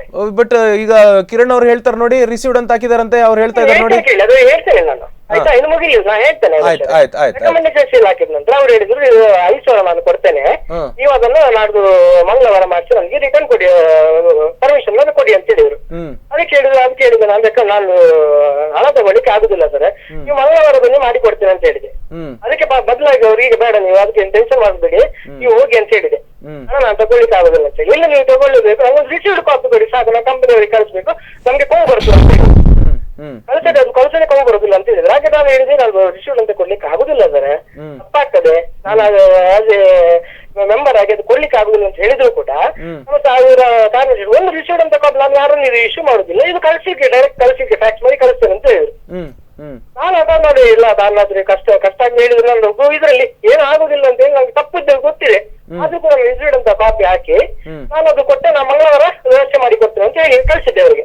ಸರಿ. ಅದೇ ಸೋಮವಾರ ಸಾಯಂಕಾಲ ದಿವಸ ಅವ್ರು ಹೇಳಿದ್ರು ಇದು ಪ್ರಶಾಂತ್ ಅವರೇ ಪರ್ಮಿಷನ್ ಬೇಡ, ಅದು ಕವು ಬರೋದು ಲೇಟ್ ಆಗ್ತದಂತೆ, ಇದು ಸವರ್ ಇಶ್ಯೂ 1 ತಿಂಗಳು ಲೇಟ್ ಹೋಗಿದೆ, ಹಿಂದೆ ಹೋಗಿದೆ, ಜೂನ್ ಅಲ್ಲಿ ನಾವು ಮಾರ್ಚಿಗೆ ಅಂತ ಹೇಳಿದ್ರು. ಸರಿ ಮಂಗಳವಾರ ಬನ್ನಿ, ನಾನು ಹಣವನ್ನು ವಾಪಸ್ ಕೊಡ್ತೇನೆ ಅಂತ ಮಂಗಳವಾರ ಬಂದವರು ಹಣವನ್ನ ವಾಪಸ್ ಪಡ್ಕೊಂಡು ಹೋಗಿದ್ದಾರೆ. ಆಯ್ತಾ, ಹೇಳ್ತೇನೆ ಅದನ್ನು ಬೇಕಾದ್ರೆ ನೀವು ಕನ್ಫರ್ಮ್ ಮಾಡ್ಬೇಕಾದ್ರೆ ನಮ್ಮ ಪಾರ್ಟ್ನರ್ ಇದ್ದಾರೆ, ಅವ್ರಿಗೆ ಕೂಡ ಕಾಲ್ ಮಾಡಿ ನೀವು ಕೇಳ್ಬೋದು. ಅದು ಕೂಡ ಆಪರೇಷನ್ ನಾನು ಹೇಳ್ತೇನೆ ಬೇಕಾದ್ರೆ. ಅವರು ಕೂಡ ಹೇಳಿದ್ರು ಪರ್ಸನಲ್ ತಪ್ಪಾಯ್ತು ನನ್ನಿಂದ, ನಾವೀಗ ಮಾಡಬಾರ್ದಿತ್ತು ಅವ್ರು ಹೇಳಿದ್ರು. ಇದನ್ನು ಬೇಕಾದ್ರೆ ನೀವು ಕನ್ಫರ್ಮ್ ಮಾಡ್ಬೇಕಾದ್ರೆ ನಮ್ಮ ಪಾರ್ಟ್ನರ್ಶಿಪ್ ಅಂತ ಕೇಳ್ಬೋದು. ಆಯ್ತು. ಈಗ ಮತ್ತೆ ನೀವು ಹೇಳಿದ್ರಂತೆ ನನ್ನಿಂದ ತಪ್ಪಾಗಿದೆ ಕ್ಷಮಿಸಿ ಅಂತ ಹೇಳಿದ್ರಂತೆ.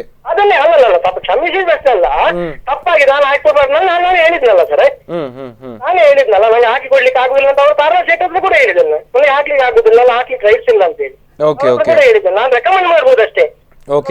ಅಧ್ಯಕ್ಷನಾಗಿ ಒಂದು 4 ದಿವಸ ಇರ್ಲಿ ಅಂತ ರೆಕಮೆಂಡ್ ಮಾಡ್ಬೋದು ಬಿಟ್ರೆ ನಾನು ಏನು ಬೇರೆ ಮಾಡ್ಲಿಕ್ಕೆ ಆಗುದಿಲ್ಲ ಪಾರ್ಟ್ನರ್ಶಿಪ್ ಕೂಡ ಹೇಳಿದ್ದೇನೆ. ರೈಟ್.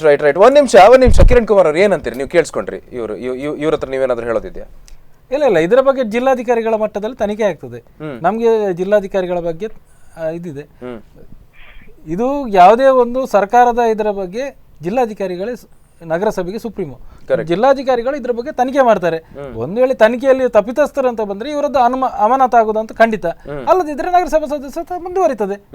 ನೋಡಿ ಮಾಜಿ ನಗರಸಭಾ ಅಧ್ಯಕ್ಷರೇ ಕಿರಣ್ ಕುಮಾರ್ ಅವರೇ, ನಾನೊಂದು ನಿಮ್ಗೊಂದು ವಿಷಯ ತಿಳಿಸ್ತೇನೆ. ನೀವಾದ್ರೂ ಕೂಡ ನಿಮ್ಮ ಯಾರೇ ಒಂದು ಪಾರ್ಟ್ನರ್ ಅಥವಾ ಫ್ರೆಂಡ್ ಯಾರಿಗಾದ್ರೂ ಅರ್ಜೆಂಟ್ ಆಗಿರೋ ರೆಕಮೆಂಡ್ ಮಾಡ್ತೀರಾ ಇಲ್ವೋ? ನೋಡಿ ರೆಕಮೆಂಡೇಶನ್ ಬೇರೆ, ಅದನ್ನೇ ನಾನು ರೆಕಮೆಂಡೇ ಮಾಡಿರುವಂತದ್ದು. ಆದ್ರೆ ಅಥವಾ ಬರ್ಬೋದು ಅವ್ರು ಹೇಳಿದ್ರು ಅರ್ಜೆಂಟ್ ಆಗಿ ರಿಸೀವ್ಡ್ ನನಗೆ ಮಂಗಳವಾರ ಬರ್ಲಿಕ್ಕೆ ಆಗಲ್ಲ, ಅದ್ರ ಬಗ್ಗೆ ನೀನು ನಾನು ಬರ್ಲಿಕ್ಕೆ ಆಗ ನೀನು ರಿಸೀವ್ಡ್ ಅಂತ ಕೊಟ್ಟು ಬಿಡು, ನಾನು ಮತ್ತಿದ್ದೆಲ್ಲ ವ್ಯವಸ್ಥೆ ನಾನು ಮಾಡ್ತೇನೆ ಹೇಳಿದ್ರು. ಅದಕ್ಕೋಸ್ಕರ ನಾನು ತೆಗೆದುಕೊಳ್ಳಿಕ್ಕೆ ಆಗುದಿಲ್ಲ. ನೆನಪು ಮಾಡ್ತೇನೆ, ಕಿರಣ್ ಕುಮಾರ್ ರಾಜಕೀಯ ಜೀವನದಲ್ಲಿ ವಾಪಸ್ ಮಾಡ್ಕೊಂಡಿದ್ದಾರೆ ಬಿಟ್ರೆ ಬೇರೆ ಯಾವ್ದು ಇದಂತ ಹೇಳಿದ್ರೆ ಇದು ಅಪವಾದನೆ ಹಾಕಿದ್ರೆ ನಾನು ಒಂದು ವಿಷಯ ಹೇಳ್ತೇನೆ ಕೇಳಿ. ಫೈನಲ್ ಆಗಿ ಈ ಭ್ರಷ್ಟಾಚಾರ ನೀವು 5,000 ವಿಷಯ ಬಿಡಿ, ಅದು 5,000 ತಗೊಂಡ್ರು ಅಂದ್ರೆ 10 ರೂಪಾಯಿ ತಗೊಂಡ್ರು ಅಂದ್ರೆ 5 ರೂಪಾಯಿ ತಗೊಂಡ್ರು ಭ್ರಷ್ಟಾಚಾರ ನಾವು ಇಲ್ಲ ಹೇಳುದಿಲ್ಲ. ಆದ್ರೆ ಇದು ರೆಕಮೆಂಡೇಶನ್ ಲೆಟರ್ ಪ್ಲಸ್ ಇದು ಕೇವಲ ಕಂಪನಿಗೋಸ್ಕರ ಕಲ್ಸಿದ್ ಬಿಟ್ರೆ ಆದ್ರೆ ಯಾವುದೇ ಲೋಪದೋಷ ಆಗಿಲ್ಲ, ಅದನ್ನು ವಾಪಸ್ ಕೊಟ್ಟಿದ್ದೇನೆ, ಕಂಪನಿ ಕೌವನ್ನು ಅದರ ನಂತರ ಬಳಿಕೆ ಇಟ್ಟದ್ದು. ಕಿರಣ್ ಅವ್ರು ಏನು ಹೇಳ್ತಿದ್ದಾರೆ ಕೇಳಿಸ್ಕೊಳ್ಳಿ. ಕಿರಣ್ ಕುಮಾರ್ 10 ವರ್ಷದ ರಾಜಕೀಯ ಜೀವನದಲ್ಲಿ ಭಂಡಾರ್ಕರ್ ಕೂಡ ಇದ್ದಾರೆ. ಆ ಕೊನೆಯ ನನ್ನ ಆ ನಗರಸಭೆಯ ದಿನದವರೆಗೆ ಕಿರಣ್ ಕುಮಾರ್ ಯಾರದೇ ಫೈಲನ್ನು ಹಿತ್ಕೊಂಡು ನಗರಸಭೆ ಒಳಗೆ ಸುತ್ತಾಡಿದ್ದನ್ನು ಇವತ್ತರೆಗೆ ಯಾರು ಕಂಡಿದ್ರೆ ಹೇಳ್ಬೋದು. ಯಾವುದೇ ಒಂದು ಇದನ್ನ ಕಟ್ಲಿಕ್ಕೆ ದುಡ್ಡು ಕಟ್ಲಿಕ್ಕೆ ಕೊಡಿ ಅಂತೇಳಿ ಕೊಡ್ಲಿಕ್ಕೆ ತಗೊಂಡದ್ದು ನಾವೇನು ಆ ವ್ಯವಸ್ಥೆಯಲ್ಲೇ ಇರಲಿಲ್ಲ. ಹಾಗಾಗಿ ನಮ್ಗೇನು ಹೆದರಿಕೆ ಇಲ್ಲ. ಇಲ್ಲಿ ಏನಾಗಿದೆ ಅಂದ್ರೆ ಇದು ತಪ್ಪಾಗಿದೆ 100ಕ್ಕೆ 100 ಅವರೇ ಹೇಳ್ತಾರೆ. ಅದು ಭ್ರಷ್ಟಾಚಾರ ಇದರ ಟ್ರಾನ್ಸ್ಪರೆನ್ಸಿ ಆಕ್ಟ್ ನಲ್ಲಿ ಇದು ಅದರ ಅಂಡರೇ ಬರ್ತದೆ. ಇದು ಇದಕ್ಕೆ ಬೇರೆ ಇದಿಲ್ಲ, ಅದು ಅದರ ಅಂಡರಲ್ಲೇ ಬರ್ತದೆ. ನಮ್ಗೀಗ ಏನಿದೆ ಅಂತಂದ್ರೆ ಜಿಲ್ಲಾಧಿಕಾರಿಗಳ ಮೇಲೆ ವಿಶ್ವಾಸ ಇದೆ. ಜಿಲ್ಲಾಧಿಕಾರಿಗಳು ಪಾರದರ್ಶಕವಾಗಿ ಇದನ್ನ ತನಿಖೆ ಮಾಡ್ತಾರೆ ಅನ್ನುವಂತ ವಿಶ್ವಾಸ ಇದೆ. ಯಾಕಂದ್ರೆ ಜಿಲ್ಲಾಧಿಕಾರಿಗಳು ಕೂಡ ಜಿಲ್ಲಾಧಿಕಾರಿಗಳ ಮೇಲೆ ನಿಮಗಿಂತ ಜಾಸ್ತಿ ನಮಗೂ ಕೂಡ ಗೌರವ ಇದೆ, ನಾವು ಕೂಡ ಅವರಿಗೆ ಗೌರವ ಕೊಡ್ತೇವೆ. ಅವರಿಗೆ ಕೂಡ ಈ ವಿಷಯವನ್ನ ನಾವು ಸಂಪೂರ್ಣವಾಗಿ ಮುಟ್ಟಿಸ್ತೇವೆ. ಮತ್ತೆ ಇದು ಆಗಲ್ಲ ಬೇಡಿ, ನಾವೇ ಬೇರೆ ಏನೆಲ್ಲ ಆಗಿದೆ ಅದನ್ನೆಲ್ಲವನ್ನು ನಾವು ರಿಕವರ್ ಮಾಡ್ತೇವೆ. ಇದು ಬೆದರಿಕೆಗೆ ಎಲ್ಲ ನಾವೆಲ್ಲ ಎದುರವರಲ್ಲ. ಪ್ರಶಾಂತ್ ಭಟ್ರೆ ನೀವು ಒಂದು ಏನಂದ್ರೆ ನೀವು ಬಾಲಿಶವಾಗಿ ಮಾತಾಡ್ತೀರಿ, ರಿಕಾಲ್ ಮಾಡ್ತೇವೆ ಅಂತ ಹೇಳಿದ ಕೂಡಲೇ ಹೆದರುವಂತದ್ದು ಏನಿಲ್ಲ. ನೀವು ರಿಕಾಲ್ ಮಾಡಿ ಅಥವಾ ಇಡೀ ಆ ನಗರಸಭೆಯಲ್ಲಿ ನಾನೇ ಮಾಡಿ ನನ್ನ ಅವಧಿಯಲ್ಲಿ ಆಗಿರುವಂತದ್ದು ಒಂದು ರೆಕಾರ್ಡ್ ರೂಮ್ ಇದೆ, ಅದನ್ನೆಲ್ಲ ಒಮ್ಮೆ ಕೆಳಗಿಳಿಸಿ ಎಲ್ಲ ನೋಡಿ, ಅದಕ್ಕೇನು ತೊಂದರೆ ಇಲ್ಲ. ಆದರೆ ಇಲ್ಲಿ ಸ್ಪಷ್ಟವಾಗಿ 5,000 ರಿಸೀವ್ಡ್ ಅನ್ನುವಂಥದ್ದು ಹಾಕಿ ಆಗಿದೆ. ಇದನ್ನು ನೀವು ಅಲ್ಲ ಅಂತ ಹೇಳಲಿಕ್ಕೆ ಸಾಧ್ಯವೇ ಇಲ್ಲ. ಸಿಗ್ನೇಚರ್ ಹಾಕಿ ಆಗಿದೆ. ಜಿಲ್ಲಾಧಿಕಾರಿ ಎದುರುಗಡೆ ಕೂತ್ಕೊಳ್ತೇನೆ, ಜಿಲ್ಲಾಧಿಕಾರಿ ಕರೀಲಿ, ಮತ್ತೆ ಬೇರೆ ಯಾರಾದ್ರೂ ಬೇರೆ ತನಿಖೆ ಮಾಡೋದಿದ್ರೆ ಬೇರೆ ತನಿಖೆ ಮಾಡ್ಬೋದು, ಅದಕ್ಕೆಲ್ಲ ತಯಾರಾಗಿ ಸಿದ್ಧನಿದ್ದೇನೆ ನಾನು. ನಾನೇನು ಮೋಸ ಮಾಡಿಲ್ಲ, ನಾನು ಮಾಡ್ಲೇ ಇಲ್ಲ ಅಂತ ಹೇಳಿ ಯಾರು ಹಾಗೆ ಹೇಳಿಲ್ಲ ನಾನು. ರೈಟ್ ಅಭ್ಯಾಸ ನನಗಿಲ್ಲ. ರೈಟ್. ಹಾಗಾದ್ರೆ ಈಗ ಇಲ್ಲಿ ಕೇಳಿ, ಮಾಡ್ಲೇ ಇಲ್ಲ ಅಂತ ಹೇಳುವಂತ ಒಂದೊಂದಲ್ಲ, ತುಂಬಾ ಜನ ಇದ್ದಾರೆ ಮಾಡ್ಲೇ ಇಲ್ಲ ಅಂತ ಹೇಳಿ. ಅದು ಯಾವ ಟೈಮಿಗೆ ಬಂದ ಆ ಟೈಮಿಗೆ ನಾನು ಹೇಳ್ತೇನೆ. ಸರಿ, ಓಕೆ ಪ್ರಶಾಂತ್, ಈಗ ಹಾಗಾದ್ರೆ ಈಗ ಜಿಲ್ಲಾಧಿಕಾರಿಗಳು ನಡೆಸುವಂತ ತನಿಖೆಗೆ ನೀವು ಸಿದ್ಧ, ಓಪನ್? ಖಂಡಿತ ಇದೇ ಸ್ಪಂದನದಲ್ಲಿ ಅವಿನಾಶ್ ಅವರೇ, ನಿಮಗೆ ಸಂಪೂರ್ಣ ಮಾಹಿತಿನ ನಾನೇ ನನ್ನ ಮುಖಾಂತರ ನಿಮಗೆ ಕೊಡ್ತೇನೆ. Right, okay Prashant, thank you. ಈ ಹೊತ್ತಿನಲ್ಲಿ ಮಾತನಾಡಿ ನೀವು ಒಂದು ಸ್ಪಷ್ಟೀಕರಣ ಕೊಟ್ರಿ, ಥ್ಯಾಂಕ್ ಯು. ಎಸ್, ನಾನು ಬಡರ್ಕರ್ ಯಾಕೆ ತುಂಬಾ ಸೈಲೆಂಟ್ ಆಗಿಬಿಟ್ಟಿದ್ದಾರೆ, ಯಾಕೆಂತ ಗೊತ್ತಿಲ್ಲ, ಅಂದ್ರೆ ಎಲ್ಲರ ಕೇಳ್ಕೊಂಡು ಆಮೇಲೆ ಮಾತಾಡೋಣ ಅಂತನಾ ಅಥವಾ ಹೇಗೆ ಅಂತ? ನೋಡಿ, ಒಬ್ರು ಮಾತಾಡುವಾಗ ನಾನು ಯಾವಾಗ್ಲೂ ಮಾತಾಡೋದಿಲ್ಲ. Okay, if to be a good speaker you have to be a good listener ಅಂತ. ಎಸ್, ಎಲ್ಲವನ್ನು ಕೇಳಬೇಕು, ಅವ್ರು ಏನು ಮಾತಾಡ್ತಾ ಕೇಳಬೇಕು. ಕಿರಣ್ ಕುಮಾರ್ ಅವರು ಎಂತ ಮಾತಾಡೋದು ಕೇಳಬೇಕು, ಅದ ನಂತರ ನಾವು ಮಾತಾಡಿ. ಎಸ್, ಈಗ ನೀವು ಮಾತಾಡಿ, ಇಬ್ರದ್ದು ಕೇಳಿಸ್ಕೊಂಡ್ರಿ, ಈಗ ನೀವು ಮಾತಾಡಿ ಸರ್. ಹೌದು, ಈಗ ಇವರು ಮಾತಾಡಿದ್ರು, ಅವ್ರು ಕೂಡ ಮಾತನಾಡಿದ್ರು. ನಾನು ಹೇಳಿದೆ, ಏನೋ ಇವರು ರಿಸೀವ್ಡ್ ಅಂತ ಬರ್ದಿದ್ದಾರೆ 5,000, ಬರಿಬಾರ್ದಿತ್ತು, ಅದು ಸರಿಯಲ್ಲ, ತಪ್ಪು, ಅದನ್ನು ಒಪ್ತೇನೆ. ನಾನು ಒಬ್ಬ ಸದಸ್ಯನಾಗಿ, ನಾ 2ನೇ ಬಾರಿ ಸದಸ್ಯನಾಗಿದ್ದೇನೆ ಅಲ್ಲಿ. ನಾವು ರಾಜಕೀಯ ಹೇಗೆ ಅಂತ ಕಿರಣ್ ಕುಮಾರಿಗೆ ಗೊತ್ತು, ಎಲ್ಲ ಪಕ್ಷವರಿಗೆ ಗೊತ್ತು ನಮ್ಮ ರಾಜಕೀಯ ಹೇಗೆ ಅಂತ. ಆದ್ರಿಂದ ನಾನು ಇದನ್ನ ಅವರು ಬರ್ದದ್ದು ಸರಿ ಅಂತ ಹೇಳಲಿಕ್ಕೆ ನಾನು ಒಪ್ಪೋದಿಲ್ಲ. ನಾನು ಮಾಡ್ಲಿಕ್ಕೆ ಇಲ್ಲಿ ಮಾತಾಡ್ಲಿಕ್ಕೆ ಆಗೋದಿಲ್ಲ. ಬರ್ದದ್ದು ಸರಿಯಲ್ಲ. ಅವರು ಒತ್ತಾಯಕ್ಕೆ ಏನು ಕಟ್ಟು ಬಿದ್ದು ಬರ್ದಿರ್ಬೋದು, ಅವರ ಫ್ರೆಂಡ್ ಅಂತ ತಾರನಾಥ್ ಶೆಟ್ರು ಅವರ ಪಾರ್ಟ್ನರ್ ಅಂತ ಬರ್ದಿರ್ಬೋದು, ಅದು ಖಂಡಿತ ಸರ್ವಥ ಸರಿಯಲ್ಲ. ಸರಿ ಅಂತ ನಾನು ಹೇಳಿಕ್ಕೆ ಇಲ್ಲಿ ಕೂತ್ಕೊಂಡದಲ್ಲ. ಸರಿ ಅಂತ ಹೇಳಿದ್ರು ಕೂಡ ಜನ ನನ್ನನ್ನು ಬಿಡುದಿಲ್ಲ. ಯಾಕಂದ್ರೆ ಭಂಡಾರ್ಕರ್ ಆ ರೀತಿ ಮಾತಾಡ್ತಾರೆ ಅಂತ ಹೇಳ್ತಾರೆ. ನಾನು ಏನಂತ ಜನರಿಗೆ ಗೊತ್ತಿದೆ. ನಾವು ಜನರ ಸೇವೆ ಮಾಡೋರು ಅಷ್ಟೇ, ಜನರ ಸೇವಕರು, ಮತ್ತೆ ಏನೂ ಅಲ್ಲ. ಆದ್ರಿಂದ ಈ ಇದರಲ್ಲಿ ಅವ್ರು ಹೇಳ್ತಾರೆ, ಅವರು ನಿಜವಾಗಿ ಅದು ಹಣ ಕಟ್ಟಲಿಕ್ಕೆ ತೆಗೆದುಕೊಂಡದ್ದು ವಿನಃ ಅವರ ಏನು ಒತ್ತಾಯಕ್ಕೆ ಕಟ್ಟು ಬಿದ್ದವರು ಬರ್ದದ್ದು ಸರಿಯಲ್ಲ. ಬರ್ದದ್ದು ಸರಿ ಅಂತ ಹೇಳಲಿಕ್ಕೆ ಇಚ್ಛೆ. Right, okay. ಈ ಇನ್ನೊಂದೊಂದು ಆರೋಪ ಇದೆ. ನಗರಸಭೆಯಲ್ಲಿ ಇರುವಂತ ಎಲ್ಲ ಕಾಂಗ್ರೆಸ್ನ ಸದಸ್ಯರೆಲ್ಲರೂ ಕೂಡ ತಮ್ಮ ತಮ್ಮ ವಾರ್ಡಿನ ಎಲ್ಲ ಕೆಲಸ ಕಾಮಗಾರಿಗಳಿಗೆಲ್ಲ ಕಮಿಷನ್ ತಗೊಳ್ತಾರೆ ಅನ್ನೋ ಆರೋಪ ಅವ್ರು ಮಾಡಿದ್ದಾರೆ. ಅವ್ರಂದ್ರೆ ಬಿಜೆಪಿ ಅವರು ಮಾಡಿದ್ದಾರೆ. ಅಲ್ಲ, ಈಗ ಬಿಜೆಪಿ ಅವ್ರು ಮಾಡಿರ್ಬೋದು, ಯಾವ ಪರ್ಟಿಕ್ಯುಲರ್ ಅನ್ನ ಅವರು ಹೇಳಿ ಅದನ್ನ ಎಲ್ರು ಅಂತ ಹೇಳಿದ್ದಾರೆ. ಎಲ್ರು ಹೋಗ್ಲಿ ನೋಡ್ಲಿ, ಯಾರ ನೀವು ಅಂತ ನಾನು ಅಂತ ಹೇಳಿದ್ರೆ ಅದು ದೇವರಿಗೆ ಗೊತ್ತು. ಅದು ಮಾಡಿದ ರಘುವತಿ ಭಟ್ರು ಹೇಳಿರ್ಬೋದು, ಯಾರು ಹೇಳಿದ್ರು ಕೂಡ ಅವ್ರಿಗೆ ಗೊತ್ತು, ನಾನು ಏನಂತ ಅವ್ರಿಗೆ ಗೊತ್ತು ಅಷ್ಟೇ. ನಾನು ಮತ್ತೆ ಹೇಳಿಕ್ಕೆ ಬಯಸುವುದಿಲ್ಲ. ಏನಂತೀರಿ ಕಿರಣ್ ಅವರೇ? ಜನ್ಮದಲ್ಲಿ ಈ ರೀತಿ ಮಾಡಲಿಲ್ಲ, ಮಾಡೋದು ಇಲ್ಲ. ನಮ್ಗೆ ಅಂತ ರಾಜಕೀಯ ಬೇಡವೇ ಬೇಡ. ರೈಟ್, ಏನಂತೀರಿ ಕಿರಣ್ ಅವರೇ? ನೋಡಿ, ಆರೋಪಗಳನ್ನು ನಾವು ಮಾಡ್ತಾರೆ ರಾಷ್ಟ್ರ ಮಟ್ಟದಲ್ಲಿ, ರಾಜ್ಯ ಮಟ್ಟದಲ್ಲಿ ಆರೋಪಗಳು ಆಗ್ತದೆ. ಎಲ್ಲಿ ಅಂದ್ರೆ ಅದನ್ನು ಸಾಬೀತುಪಡಿಸುವವರೆಗೆ ಮಾಡಿಸಬೇಕಾಗ್ತದೆ ಯಾವುದೇ ಆರೋಪಗಳಿಗೆ. ಈಗ ಕಾಂಗ್ರೆಸ್ ಆಡಳಿತದಲ್ಲಿ ಶಾಸಕರು ಹೇಳ್ತಾರೆ ಭ್ರಷ್ಟಾಚಾರ ಮಾಡುವುದಿಲ್ಲ, ಭ್ರಷ್ಟಾಚಾರ ಆಗುದಿಲ್ಲ ಎಲ್ಲ ಹೇಳ್ತಾರೆ. ಆದ್ರೆ ನಾವು ಕಂಡುಕೊಂಡಾಗೆ ಕಾಂಗ್ರೆಸ್ ಆಡಳಿತ ಬಂದ ಮೇಲೆ, ಏನು ಪ್ರಮೋದ್ ಮಧ್ವರಾಜ್ ಅವರು ಶಾಸಕರಾದ ಮೇಲೆ ಯಾವುದೆಲ್ಲ ಕಾಮಗಾರಿಗಳಾಯ್ತು, ಆ ಎಲ್ಲರ ರಸ್ತೆಗಳು 1 ವರ್ಷದೊಳಗೆ ಕಿತ್ಕೊಂಡು ಹೋಯ್ತು. ಉದಾಹರಣೆಗೆ ಮಣಿಪಾಲ್ ಸರ್ಕಲ್ ಹತ್ತಿರ ಇರ್ಬೋದು, ಮಣಿಪಾಲ್ ಇದ್ರ ಹತ್ತಿರ ಇರ್ಬೋದು, ನಮ್ಮ ಇದ್ರ ಎಲ್ಲ ಕಿತ್ಕೊಂಡು ಹೋಯ್ತು. ಅದೇ ನಮ್ಮ ಅವಧಿಯಲ್ಲಿ ಆಗಿರುವಂತ ರಸ್ತೆಗಳು, ಬಹುಶಃ ಹಲವು ರಸ್ತೆಗಳು ಇನ್ನೂ ಇದೆ. ಒಂದೆರಡು ಉದಾಹರಣೆ ಯಾವ್ದು? ಈಗ ನಮ್ಮ ಕೊರಂಗ್ರಬಡಿ ಕುಕ್ಕಿಗಟ್ಟೆ ರಸ್ತೆ, ನನ್ನ ವಾರ್ಡ್ ಪಕ್ಕದ್ದು ಕೊರಂಗ್ರಬಡಿಗೆ ಬರುವ ರಸ್ತೆ, ನಿಮ್ಮ ಅಂಬಾಗಿಲ್ ರಸ್ತೆ, ಇದರ ಈ ಕಲ್ಸಂಕ ರಸ್ತೆ, ಇವೆಲ್ಲವೂ ಕೂಡ ಇದೆ ಉದಾಹರಣೆಗೆ. ಆದ್ರೆ ನಾನು ಹೇಳೋದು, ಆ ಭ್ರಷ್ಟಾಚಾರ ಮಾಡುವುದಿಲ್ಲ, ಕಮಿಷನ್ ತಗೊಳ್ಳುದಿಲ್ಲ, ಸರಿ. ನೀವು ಇದೆಲ್ಲ ಯಾವುದು ಮಾಡೋದಿಲ್ಲದಿದ್ರೆ ನೀವು ಆ ಕಾಂಟ್ರಾಕ್ಟರ್ನ ಬೆನ್ನಿಡಿರಲ್ಲ. ಅಂದ್ರೆ ಅವನ ಕೈಯಲ್ಲಿ ಯಾವಾಗ ಆ ರಸ್ತೆ ಹಾಳಾಯ್ತ 1 ವರ್ಷದೊಳಗೆ, ಅಥವಾ ಆ ಗುಣಮಟ್ಟವನಿಗೆ ಕಾಯ್ದುಕೊಳ್ಳಿಕ್ಕೆ ಅವನ ಹತ್ರ ಯಾವ ಕಾಂಟ್ರಾಕ್ಟರ್ ಆಗುದಿಲ್ವಾ, ಅವನನ್ನು ನೇರವಾಗಿ ಹಿಡ್ಕೊಳ್ಳಿ ಅಲ್ಲ, ಬ್ಲ್ಯಾಕ್ ಲಿಸ್ಟಿಗೆ ಹಾಕಿ ಅಲ್ಲ, ಯಾಕೆ ಹಾಕುದಿಲ್ಲ?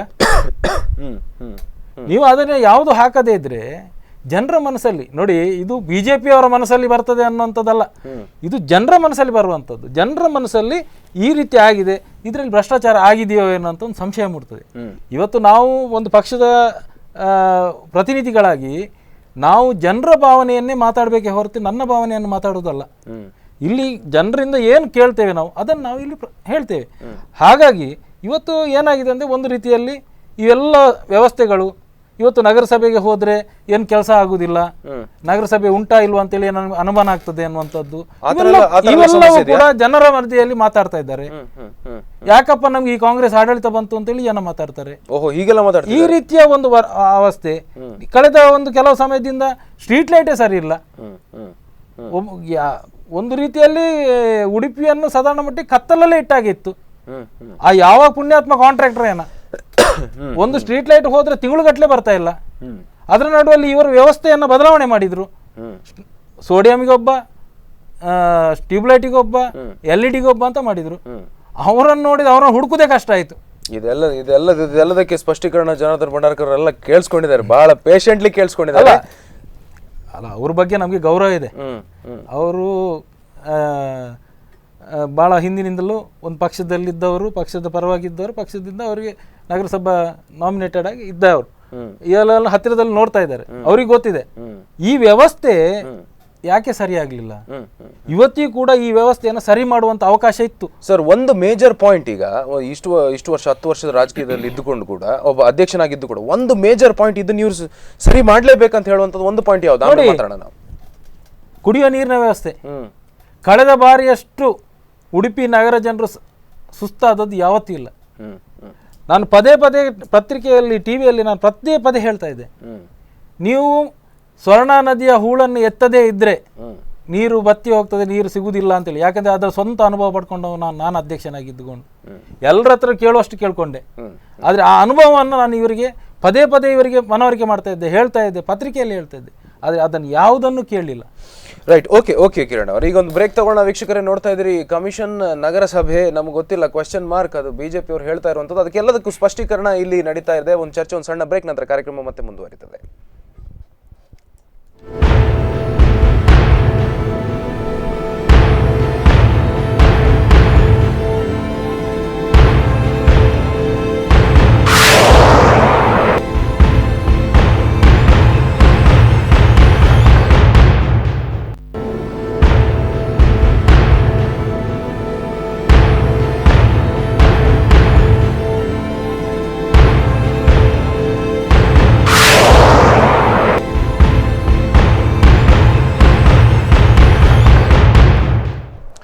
ಕರೆಂಟ್ ಅಫೇರ್ಸ್ಗೆ ಮತ್ತೊಮ್ಮೆ ಸ್ವಾಗತ ವೀಕ್ಷಕರೇ. ಈ ಹೊತ್ತಿನಲ್ಲಿ ನಾವು ಮಾತನಾಡ್ತಿದ್ದೇವೆ ಇವತ್ತು ಬಿಜೆಪಿ ಮಾಡಿದಂತಹ ಪ್ರೊಟೆಸ್ಟ್ ಏನಿದೆ ಈ ವಿಚಾರವನ್ನು ಇಟ್ಕೊಂಡು ಕಿರಣ್ ಕುಮಾರ್ ಅವರು ಬಿಜೆಪಿ ಪಕ್ಷದ ಪರವಾಗಿ, ಜನಾರ್ದನ್ ಭಂಡಾರ್ಕರ್ ಅವರು ಕಾಂಗ್ರೆಸ್ ಪಕ್ಷದ ಪರವಾಗಿ ನಮ್ಮ ಜೊತೆ ಮಾತನಾಡ್ತಾ ಇದ್ರು.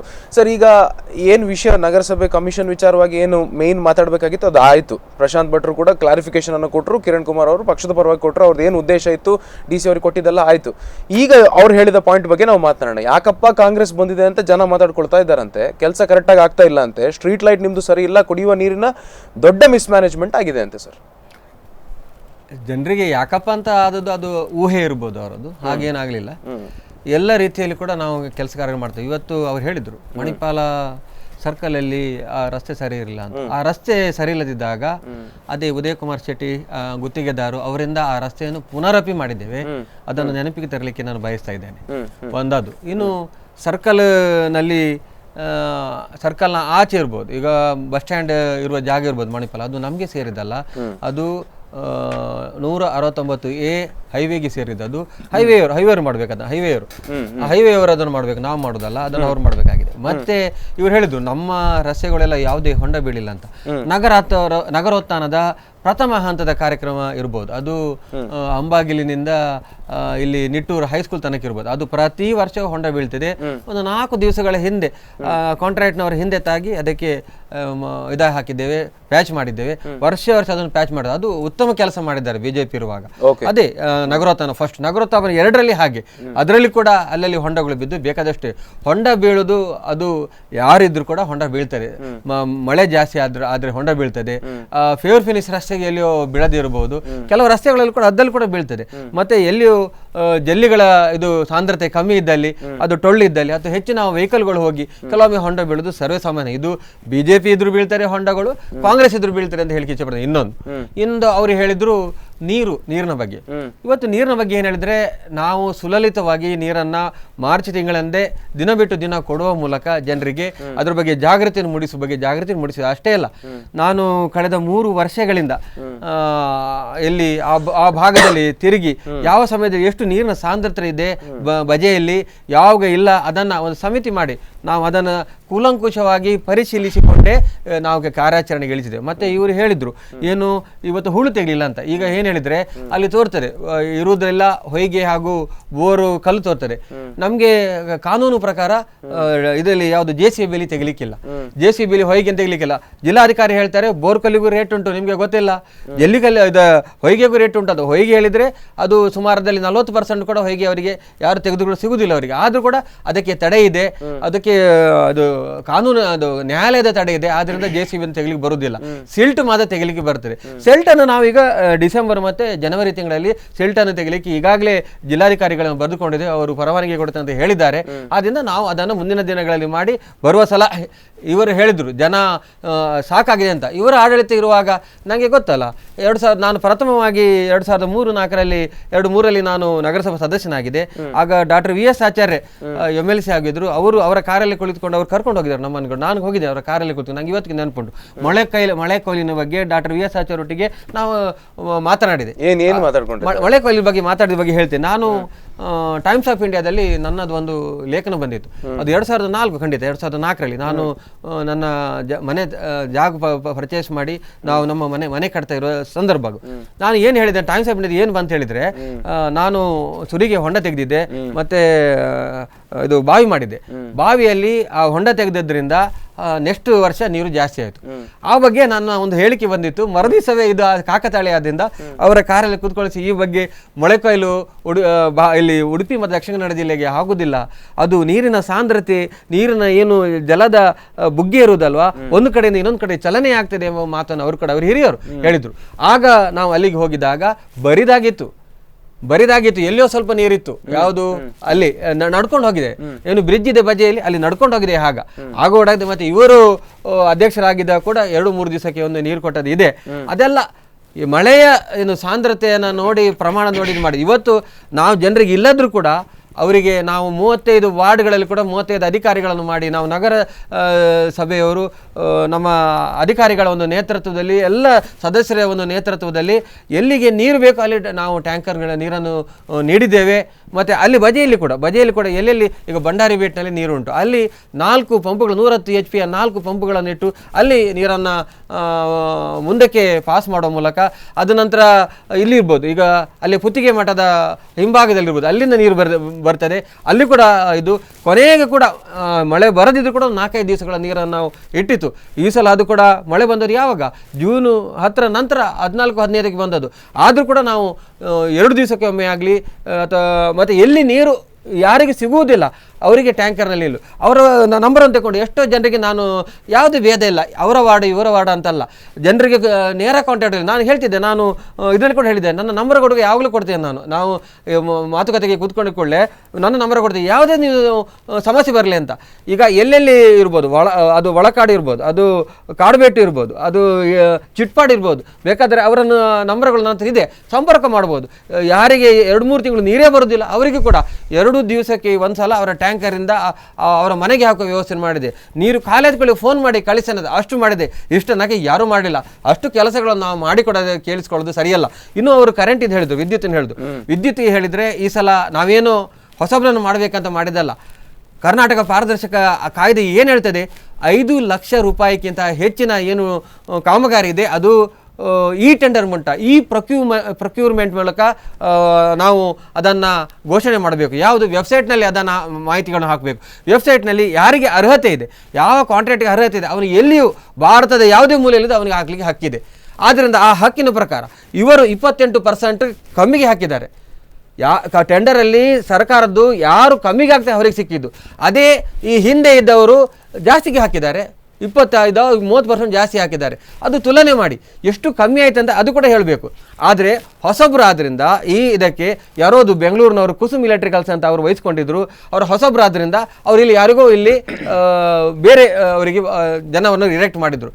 ಹೊಸಬ, ಅವನಿಗೆ ದಾರಿ ಗೊತ್ತಿಲ್ಲ. ಇದರ ಪ್ರಾಬ್ಲಮ್ನಿಂದ 2 ತಿಂಗಳು ಅವನಿಗೂ ಕಷ್ಟ ಆಯಿತು. ರವಿ ಶೆಟ್ಟಿ ಅಂತ ವಹಿಸ್ಕೊಂಡ್ರು, ಅವರು ಬಿಟ್ಟು ಬೇರೆ ಈಗ ಮಾಡ್ತಾ ಇದ್ದಾರೆ. ಆಗ ನಮಗೆ ಈ ಪ್ರಥಮವಾಗಿ ಇಷ್ಟು ಕಷ್ಟ ಆಗ್ತದೆ ಎನಿಸಲಿಲ್ಲ. ಈ ಪ್ರಾಬ್ಲಮನ್ನು ತಿಳಿದು ಕೂಡಲೇ ನಾವು ಪ್ರತಿ ಒಂದು ವಾರ್ಡಿಗೆ, ಈಗ ಮೊನ್ನೆ ನಗರಸಭಾ ಒಂದು ಇದರಲ್ಲಿ ಸಭೆಯಲ್ಲಿ ಹೇಳಿದರು ಕೆಲವರೆಲ್ಲ, ಆದರೆ ಅವರ ವಾರ್ಡಿಗೆ ಕೂಡ ನಾವು ಪರಿಶೀಲನೆ ಮಾಡಿದ್ದೇವೆ. ಕೆಲವು ವಾರ್ಡಲ್ಲಿ 10 ಕೆಲವೆಡೆ ಹತ್ತೆ ಲೈಟ್ಗಳು ಉರಿತಿರಲಿಲ್ಲ ಅಷ್ಟೇ. 450 ಇದಕ್ಕೆ ಮತ್ತು ಇವರು ಹೇಳ್ತಾರೆ ಅವರನ್ನು ಕಪ್ಪು ಪಟ್ಟಿಗೆ ಸೇರಿಸಲಿಕ್ಕೆ ಅದು ಆಗುವುದಿಲ್ಲ. ಅವರು ಇವತ್ತು 15,500 ವಿದ್ಯುತ್ ದೀಪ ಕಂಬಗಳಿವೆ, ಅದರಲ್ಲಿ 5% ತನಕ ಆತನಿಗೆ ಆಗದಿದ್ದರೆ ಏನು ಮಾಡಲಿಕ್ಕೆ ನಾವು ಬರುವುದಿಲ್ಲ. ಇವತ್ತು ಕಂಪ್ಲೇಂಟ್ಗಳು ಇವತ್ತಿಗೆ ಕೇವಲ 50ಕ್ಕೆ ಬಂದು ನಿಂತಿವೆ.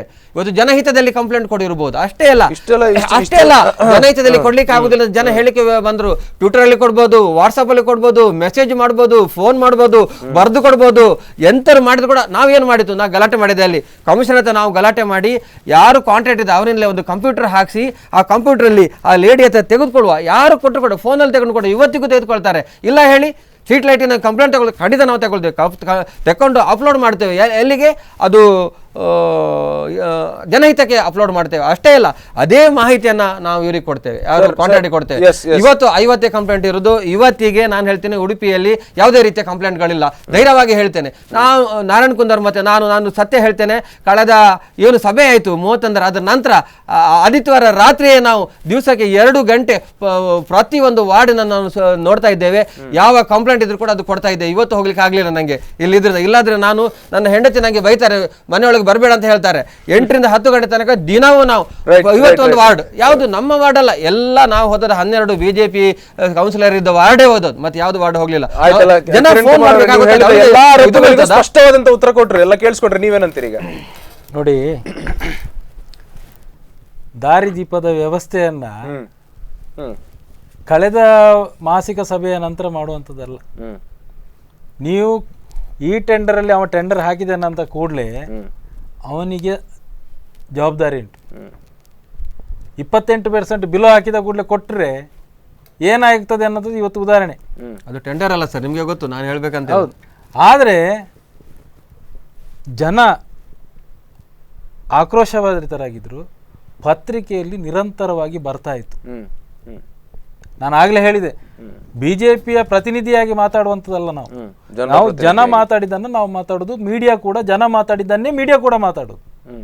ಹಾಗಾಗಿ ದಾರಿದೀಪದ ವ್ಯವಸ್ಥೆ ಸರಿ ಇಲ್ಲ ಅನ್ನುವಂಥದ್ದು 100ಕ್ಕೆ 100 ಸತ್ಯ.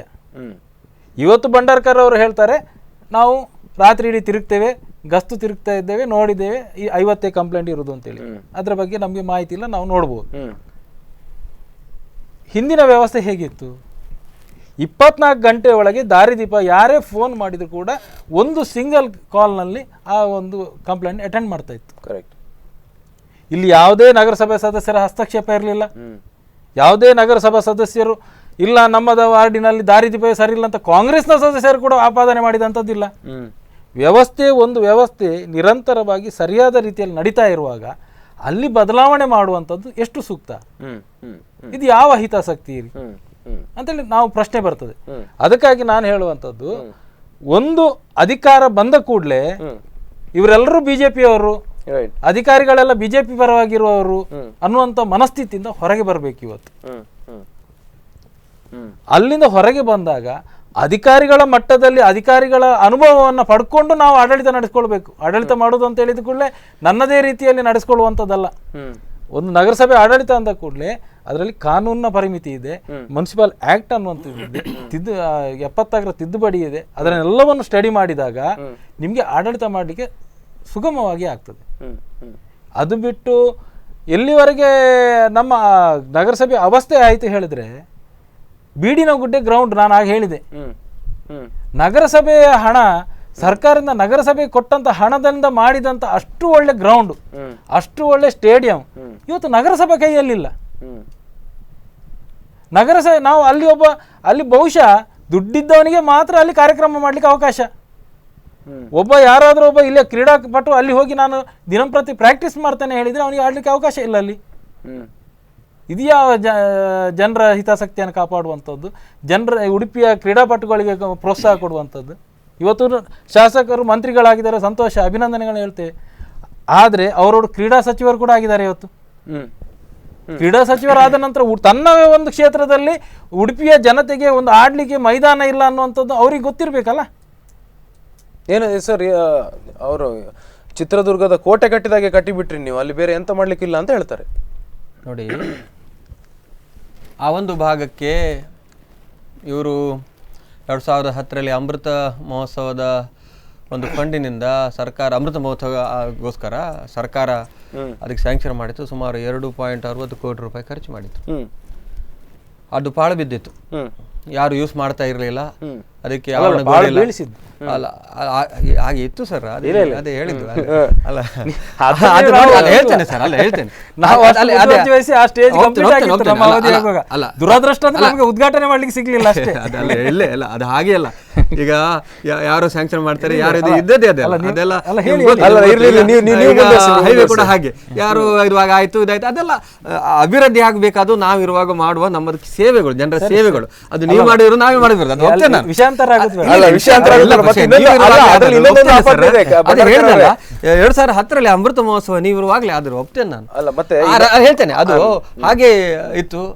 ಅದು ನೋಡಿ ನನಗೆ ಸಾಕಾಗಿ ನಾನು 2 ಸ್ಥಾಯಿ ಸಮಿತಿ ಅಧ್ಯಕ್ಷರನ್ನು ಅದಕ್ಕೆ ಕರ್ಕೊಂಡೋಗಿ ತೋರಿಸಿ ಮತ್ತೆ ನೋಡುವಾಗ ನಗರಾಭಿವೃದ್ಧಿ ಪ್ರಾಧಿಕಾರದಲ್ಲಿ ಆ ಬಗ್ಗೆ ಹಣ ಉಂಟಂತ ಕೇಳಿತು. ಅದ ನಂತರ ನಾನು ಶಾಸಕರಿಗೆ ಹೇಳಿ, ಶಾಸಕರ ಹತ್ರ ಕೂಡ ಮಾತಾಡಿ, ಅದಂತ ಆ ಸಭೆಯಲ್ಲಿ 1 ಕೋಟಿ ರೂಪಾಯಿ ಅದಕ್ಕೆ ಇಟ್ಟು ಅದಕ್ಕೆ ವ್ಯವಸ್ಥಿತವಾದ ಒಂದು ಪಾಗಾರವನ್ನು ಹಾಕಿದೆ. ಏಕೆ ಹೇಳಿದ್ರೆ ಅಲ್ಲಿ ಅಲ್ಲಿ ಹತ್ತಿರ ಇರುವವರ ಯಾವ ಎಲ್ಲ ಜೋಪಡಿಯವರು ಇರೋದು, ಜೋಪಡಿಯವರಿಗೆ ಬೆಳಿಗ್ಗೆ ಹೋಗ್ಬೇಕು, ಅವರಿಗೆ ಓಪನ್ ಏರ್ ಆಗಬೇಕು, ಅವರಿಗೆ ಒಳಗೆ ಆಗುದೇ ಇಲ್ಲ. ನೀವು ಚಂದದ ಎಸಿದು ಮಾಡಿಕೊಡ್ಲಿ, ಅವ್ರಿಗೆ ಆಗುದಿಲ್ಲ, ಹೀಗೆ ಅಲ್ಲಿ ಕುತ್ಕೊಳ್ಬೇಕು. ಅದು ಇಲ್ಲಿ ಹೀಗೆ ಹಿಡ್ಕೊಳ್ಬೇಕು, ಆ ಗ್ರೌಂಡ್ ಅಲ್ಲಿ ಹಾಗೆ ಇತ್ತು ಆ ಗ್ರೌಂಡ್. ಅದನ್ನ ಕ್ಲೀನ್ ಮಾಡಿಸಿ ಇವತ್ತು 1 ಕೋಟಿ ರೂಪಾಯಿದಲ್ಲಿ 2 ತಿಂಗಳಲ್ಲಿ ನಿರ್ಮಿತಿ ಕೇಂದ್ರವರು ಬಹಳ ಸುವ್ಯವಸ್ಥೆಯಾಗಿ ಕಟ್ಟಿಕೊಟ್ಟಿದ್ದಾರೆ. ಏನಾಗಿದೆ, ಆ ಜಾಗ ನಮ್ಮ ಕೈಯಲ್ಲಿಲ್ಲ. ಈಗ ನಗರಸಭೆ ಹೇಳಿದ ಕೂಡಲೇ ಅದು ಎಲ್ಲವೂ ಸರ್ಕಾರಕ್ಕೆ ಸಂಬಂಧಪಟ್ಟ ಜಾಗ ನಗರಸಭೆಗೆ ಬರುವುದಿಲ್ಲ. ಅದು ಕಂದಾಯ ಇಲಾಖೆಗೆ ಬರೋದ್ರೆ ಸರ್ಕಾರಕ್ಕೆ ಸೇರಿದ ಜಾಗ, ನಮ್ಗೆ ಆಗ್ಲಿಲ್ಲ ಇನ್ನೂ ಸಹ. ಆ ಬಗ್ಗೆ ತುಂಬಾ ನಮಗೂ DC-ಗೂ ಇವ್ರ ವಿಶಾಲಿಗೂ ತುಂಬಾ ಆ ಬಗ್ಗೆ ತಿಕ್ಕಾಟ ಆಯ್ತು. ಇವ್ರಿಗೆ ಗೊತ್ತಿರ್ಬೋದು, ನಗರಸಭೆ ಸಭೆಯಲ್ಲಿ ನಾನು ಜಿಲ್ಲಾಧಿಕಾರಿಗೆ ತರಾಟೆಗೆ ತೆಗೆದುಕೊಂಡಿದ್ದೆ. 2 ಸಭೆಯಲ್ಲಿ ಆ ಬಗ್ಗೆ ಮಾತಾಡಿದೆ. ನಾವು ಸಮಿತಿಗಳನ್ನು ಮಾಡಿದ್ದು, ಅದಕ್ಕೆ ನಮಗೆ ಯಾವುದೇ ಅದಕ್ಕೆ ಇದೆಲ್ಲ ಹಕ್ಕಿಲ್ವಾ ಅಂತ. ಆಗ ಅವ್ರು ಹೇಳಿದ್ದು ಸರ್ಕಾರದ ಆದಿಂದ ಜಿಲ್ಲಾ ದಂಡಾಧಿಕಾರಿಯರಿಗೆ ನಾನು ಅದರದ್ದು ಕಾಪಾಡಬೇಕು ಅಂತ. ಮತ್ತೆ ಅವರು ಕೂಡ 25,000 ರೂಪಾಯಿ ಮಾಡಿದ್ರು ಅದಕ್ಕೆ ಏನು ಕೊಡಬೇಕು ಅಂತ ದಿವಸಕ್ಕೆ. ಅದನ್ನು ಕಮ್ಮಿ ಮಾಡಿಸಿ ನಾವು ಅವ್ರು ಹೇಳ್ತಾರೆ, ಇವತ್ತು ಇಷ್ಟು ಕೋಟಿ ಖರ್ಚು ಮಾಡಿದೆ, ಅದಕ್ಕೆ ಇಷ್ಟು ಬರಲೇಬೇಕು ಉತ್ಪತ್ತಿ, ಅಲ್ಲಿ ಒಬ್ಬರಿಗೆ ನಿಲ್ಲಿಕ್ಕೆ ಒಂದು ವ್ಯವಸ್ಥೆ ಮಾಡಿದೆ, ಅದೆಲ್ಲ ನೋಡ್ಕೊಳ್ಳಿಕ್ಕೆ. ಇಲ್ಲಾಂದ್ರೆ ಸರ್ಕಾರದ ಹೇಳಿಕೊಳ್ಳೆ ಜನ ಅಲ್ಲಿ ರಾತ್ರಿ ಮಲಗಿಕೊಂಡು ಅಲ್ಲಿ ಕರೆಂಟಿನ ಇದನ್ನು ಹಾಳು ಮಾಡಿದ್ದಾರೆ, ಕೆಲವನ್ನು ಬೇಕಾದಷ್ಟು ಹಾಳು ಮಾಡಿದ್ದಾರೆ. ರಾತ್ರಿ ಬೇಡಾದಿದ ನೋಡಿ, ಇವತ್ತು ಗೇಟ್ ಹಾಕಿ ಒಳ್ಳೆ ಭದ್ರತೆಯಲ್ಲಿ ಒಳ್ಳೆದಲ್ಲುಂಟು. ಮತ್ತೆ ಇವತ್ತು ಇವರು ಹೇಳಿದ್ರು ಉಡುಪಿಯಲ್ಲಿ ಯಾವುದೇ ಗ್ರೌಂಡ್ ಇಲ್ಲ ಅಂತ. ಅಜ್ಜಾರ್ ಕಾಡಿನ ಮಹಾತ್ಮ ಗಾಂಧಿ ಕ್ರೀಡಾಂಗಣ ಇದೆ. ಇವತ್ತು ಕ್ರಿಕೆಟ್ ಆಡ್ಲಿಕ್ಕೆ ಅಲ್ಲಿ ಇಲ್ಲದೆ ಇರ್ಬೋದು, ಅಲ್ಲಿ ಸ್ವಿಮ್ಮಿಂಗ್ ಪೂಲ್ ಇರ್ಬೋದು, ಸುಸಜ್ಜಿತವಾದ ಸ್ವಿಮ್ಮಿಂಗ್ ಪೂಲ್ ಇದೆ.